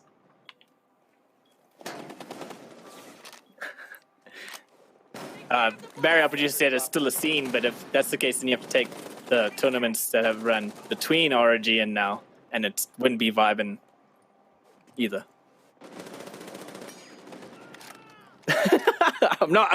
Guys, I'm not going to argue with our producer on stream, but yes, Cloud once again down the skylight, managing to have a huge impact on Bravado's attack as Vibin Esports are in a little bit of trouble here. Cloud finds another, just knocking heads with that R4C and almost kills Figure. Does get the injured down, but finally seals the deal. He sees the head of Drop Shot, but not reacting quick enough. Drop Shot instead manages to shut down Cloud's reign of terror. It's Eerie Drop Shot, a 1v1 to determine who is going to win this round. 20 seconds to go. Airy doesn't have that diffuser in hand, and Dropshot is just going to wait and hold on and hope that Airy reveals themselves in a favorable position for Dropshot to win this one out.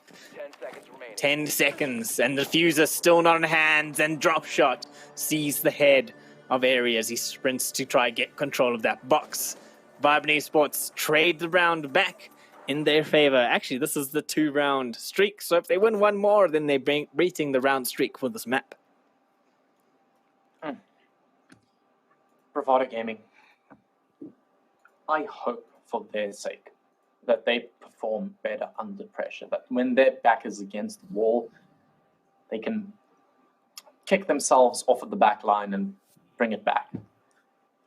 2 rounds now is all that separates us from a Viben sweep. It's scary. It is scary because if we look back to the last time these two teams played each other in a grand final, obviously the RG Invitational, they were trading the blows every single map for the most part. In fact, I can probably bring up those stats. I've got the stats here. It was 7-4, which was the most one-sided map we saw, and then it was 8-7, 8-7 twice. Truly blow for blow, tit for tat. These games haven't been as close. It was what, 7-4, 7-5? The last 2 maps? It wasn't. Coastline was 7-3. So Coastline even a further gap. And yeah, Cafe was 7-5. So not at all as close a game as we've seen these two teams bring it in a grand final. And it just seems that Bravado Gaming maybe just weren't as ready to come out firing as they were previously, as we've seen them before. And that's not to say they're not playing amazingly, because this seems to be the map where they have decided to bring it up. Like I said, this seems to be the map where they have done a lot of their homework and effort in terms of strat building into, and that skylight play is absolutely phenomenal, but it just doesn't seem to be winning it out in the long run for Bravado Gaming right now. Obviously, they can bring it back if this map goes forward, as we've seen the first rounds or the first 9 rounds go. We've seen these teams, this has been the map that they've traded a lot, so you'd expect Bravado Gaming to win this round just based on what we've seen throughout this map. The drone work coming out, establishing that no one is on the top floor as of yet. So, pulse down below is a scary sight. Spots down 2 hearts. Their hearts are absolutely pumping in their chests because this is all to play for, but when the world needed him most, cause have vanished. And like the Fire Nation, he attacks, but he can't net anything. So very much not like the Fire Nation, because they destroyed everything. And I only just noticed, and you noticed, that there was a pulse, that Causa was back on the pulse, and I'm excited to see that because I haven't seen Causa on a pulse in a while. Drop shot with the C4 connects where Causa couldn't, of course. And maybe he is the Zuko to Causa's Ozai? I can't remember the law. You can't bring Avatar references and not know the law. That's ridiculous. As Dropshot finds another, and this is looking very much in Viben's favor right now. As Edward from below gets rid of clout. No skylight hopping for you this time round. Area goes down. A flawless round on the cards for Viben Esports. It's all up to Devan. He has 2 grenades in hand. He can make this work if he needs to. He's currently just holding the angle. He's hoping just that someone from Viben steps in on through. Unfortunately, that heartbeat sensor could reveal his location, but he sees the head of Edward, and Edward goes down. And 4v1, he's bringing it back slowly but surely, one at a time. If he can just keep forcing the 1v1s, he might be able to win it, but Causa says no. I have the UMP, and I will take you on, despite the fact that many people say this is the worst gun in Siege. I would +1 that statement, but it feels like the Jenga pieces are being pulled and the tower is on the brink of collapse. They need 2 rounds in a row. They need to win an attack on lockers and CCTV, and then I assume up top. It's a hard ask. It really is a tough road ahead of them. What's I don't know what to say. interesting. Yeah. It's interesting, and you say it's a tough road, and it is a tough road because I look at who's won Vault and CCTV or Lockers and CCTV. It has been Vibin 3 out of the 4 times that we've seen this site played.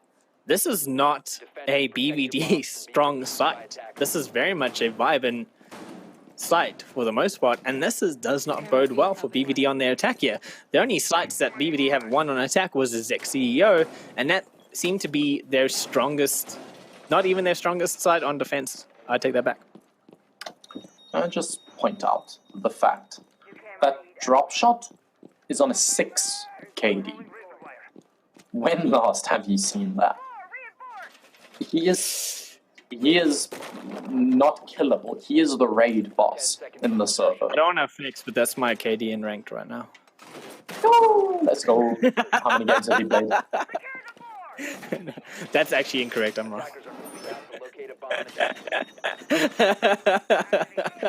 It smelled cap.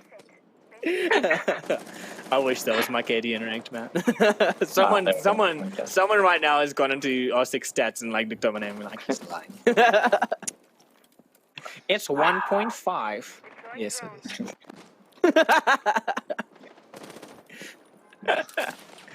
is.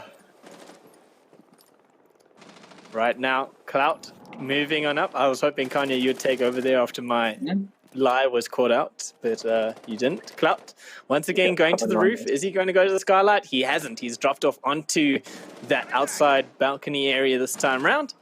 As Bravado Gaming start working their way methodically through that second floor, and Divine swings on, but didn't see Dropshot was lying there, and Dropshot finds Mystic a second in mere seconds, I should say. And now almost finding a third in upper square, but Cause's going to find Airy, and it's all gone wrong for Bravado Gaming. This is a shutout for Vibin Esports. It's Clout and Minted. No skylights for you this time round, Clout. And 1 minute and 40 seconds will decide Bravado Gaming's fate right now. Dropshot is looking to finish with a 7 KD. Bravado Gaming, they want to run for the hills, but there is no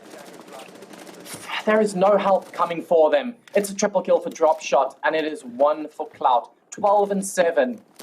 He is feeling the pressure. He is dashing, dipping, ducking, diving. His heart is burning in his chest. He's trying to kick his way out of here, but there is no resolve for him to find. He's staring down the barrel of a 1v4, the clutch of a lifetime, the new player on this roster, facing up against the D50, trying to make an absolute humiliation of him as he's trying to GN on him. Puts out the pistol himself, but it is Kaiko, and it is Vibin, the omnipresent team. 3 Look how and hungry 0 Vibin was. A 3-0 sweep in the grand final, but look how hungry they were for that 3-0 in that final round. All 3 players chasing down Clout and CEO. I said Bravado might come in as the hungry team here because they know what it feels like to lose. But they're going to feel that feeling once again, sadly, as it's Vibin. It's going to be a little bit worse that they feel this feeling. So Shush, I have something to say. Losing? I have something to say. I don't get to We want to give the until people now. stuff. I hold this on. I never use this. There's only one player I've ever used this before. I'm going to use it one more time. Drop shot, you biscuit. What a performance. Incredible in the last game. I'm going to ask you questions now, Trinoc and Kanye, so we can chat happily. But Vibin takes it. They are your all-stars, underground, Rainbow Six Siege champions. Kanye, the calm, the collect, the pulling it back.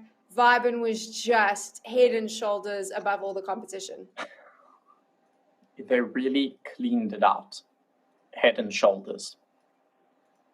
That's all. Now you get to talk, and that's all you say. Okay. Trinoc, Vibin looking really impressive. I don't think it was easy for them. I actually thought on Bank, and I was busy in the chat with someone, and I said they're struggling a little bit. I thought Vibin was struggling. I thought Bravado might be able to get a map win. But it just seems that those last 3 rounds, there's a calmness that comes into the team. And I saw this in ROG as well, where they kind of just go, okay, everyone take a breath, slow it right down, we've got this. And that was what we saw there in that final map. I disagree that Vibin were, what was the word you used? Shaky, or they didn't really have it? I do disagree with that I said term. that they struggled a little bit more. Oh, than okay, the other struggled. maps. Okay, But you can that put was the word. shaky in my mouth. I'm not going to wait, put I've shaky just in your realized. mouth. Oh no, this is all fallen. Someone will put that. My career is over. There you go. We're not taking this seriously at all. Let us focus on the conversation here. I thought that they I was struggled at trying the start of to, the and game. then you came with your terms. I have a comb in my hand. Viben Esports struggled, sure, but I don't agree that they were struggling. I mean, yes, they did lose rounds. They lost rounds in the previous maps as well. And the only map that I would say that they struggled was Cafe Dostoevsky. I think in Bank, they showed a lot of composure. They really were able to adapt and change it up where they needed to. And that was huge in them bringing it back. We spoke about how Bravado Gaming always seems to come out firing on the first round and winning it. And that seems to be the case here, whereas the late game, they couldn't push to finish almost, because if you look at the round stats, they traded rounds. There was Bravado win, a Viben win, Bravado win, Bravado win for the most part up until the last 4 rounds, where it was a Viben sweep, and that firstly speaks of Bravado's inability to finish the round that we did mention, but also the fact that Viben Esports was the whole time not really struggling, but just testing out what Bravado was bringing, testing him out. And once they had figured it out, they could collapse and they could shut it down. For example, the moment Clout popped up on the skylights and caught Viben out 3 or 4 times on those skylights, Viben adapted and started looking towards the skylights, stopped utilizing spaces where those skylights could be so deadly and so detrimental to them. And I think that says that Viben wasn't struggling, they were just figuring it out and adapting. For sure. Okay. I mean, you're the expert, so we'll go with what you have to say. Like, clearly, anything I say should not be taken seriously. Kanye, though, Bravado, I'm excited about this new lineup. I like the addition of Clout. I think he's definitely shown he belongs there. A team that Viben's going to have to keep their eyes on if they want to stay on that top spot. Yeah, and looking at the previous tournament, they definitely have stayed at that top spot here because they won the IC All-Star Underground without dropping a single map this entire tournament, throughout the group stages, throughout the playoffs, in the finals here today. They didn't lose a single map. That is incredible. That is genuinely incredible. They are incredible. They are Viben Esports, and they are your incredible connection, All-Stars Underground, Rainbow Six Siege champions. They're not the only winners, though. We do have one more winner to announce. Trinoc, Kanye, it is always fun working with you. I don't know if Kanye will ever work with Trinoc and I again after today, but hell, we gotta initiate you into the group, right? But thank you so much to both of our casters. Now let me announce the winner, because I know that's what you want. The winner of our final giveaway today. Congratulations to the person on the screen. I have given up saying random words because there are way too many clips here. We're not pushing that out, but well done. You've won yourself a Red Dragon 1,000 Rand gift voucher courtesy of Incredible Connection. This was the first one, the Underground, and we've already announced that next week you'll get to watch some Vroom Vroom. The week after that, some Valorant, and the 4th title is going to unlock this week. And I can tell you, it is a legend of a game. That was a hint, a very obvious hint. So I hope that you get it. If you don't, you need to go and have a little Google. Apparently, I've actually said it wrong. The scriptwriters just shouted in my ear and said I should have said leagues above everyone else. I mean, there, I've just given it away. That's the 4th title. Surprise. But we're going to be doing this for the next 3 weeks, moving on from this 100,000 Rand in cold hard cash to give away. Change to the rule format a little bit. You sign up and then the teams are drawn. So it's not necessarily qualifiers. You've got to see if you are going to be the lucky one in the draw. Incredible Connection All-Stars Underground. We got to give a big shout out to Incredible Connection, what they do for South African esports, for South African gamers, content creators, because that's another thing. In the midweeks leading up to these different tournaments, they're going to have really well-known streamers in the community jumping on, making sure that they can teach you a little bit about the game, getting you all involved. And I really do want to once again say, go and support them. Use that hashtag IC All-Star Gaming. Use the hashtag All-Stars Underground. Make sure you show them some support because, of course, without their support, tournaments like this wouldn't happen. Once again, I want to say a huge thank you to every single player. I know it was frustrating with load shedding, schedule changes, having to accommodate people without electricity, especially during the end of the year where lots of players were writing exams. I know it's tough sometimes, and I know that we're all really passionate about the scene, but thank you for constantly feeding back, for trying to improve. I know a big thanks has to go to Metal State. They do listen, believe it or not, and they are trying as well. And I really hope that as we move forward, we can use this passion together to build Rainbow Six Siege. It's a title close to my heart, and I know it's a title close to your heart as well. As per always, it's been an honor and a privilege to have you in the chat supporting South African esports. A big shout out to Trinoc and Kanye for great casts, Medal State for an awesome tournament, and of course, once again, incredible connection. I hope you're ready because we're going to see you next week. Oh, and of course, Red Dragon for the gift vouchers. That's it. That's third strike. I am out, which is what I'm going to do right now. I'm out.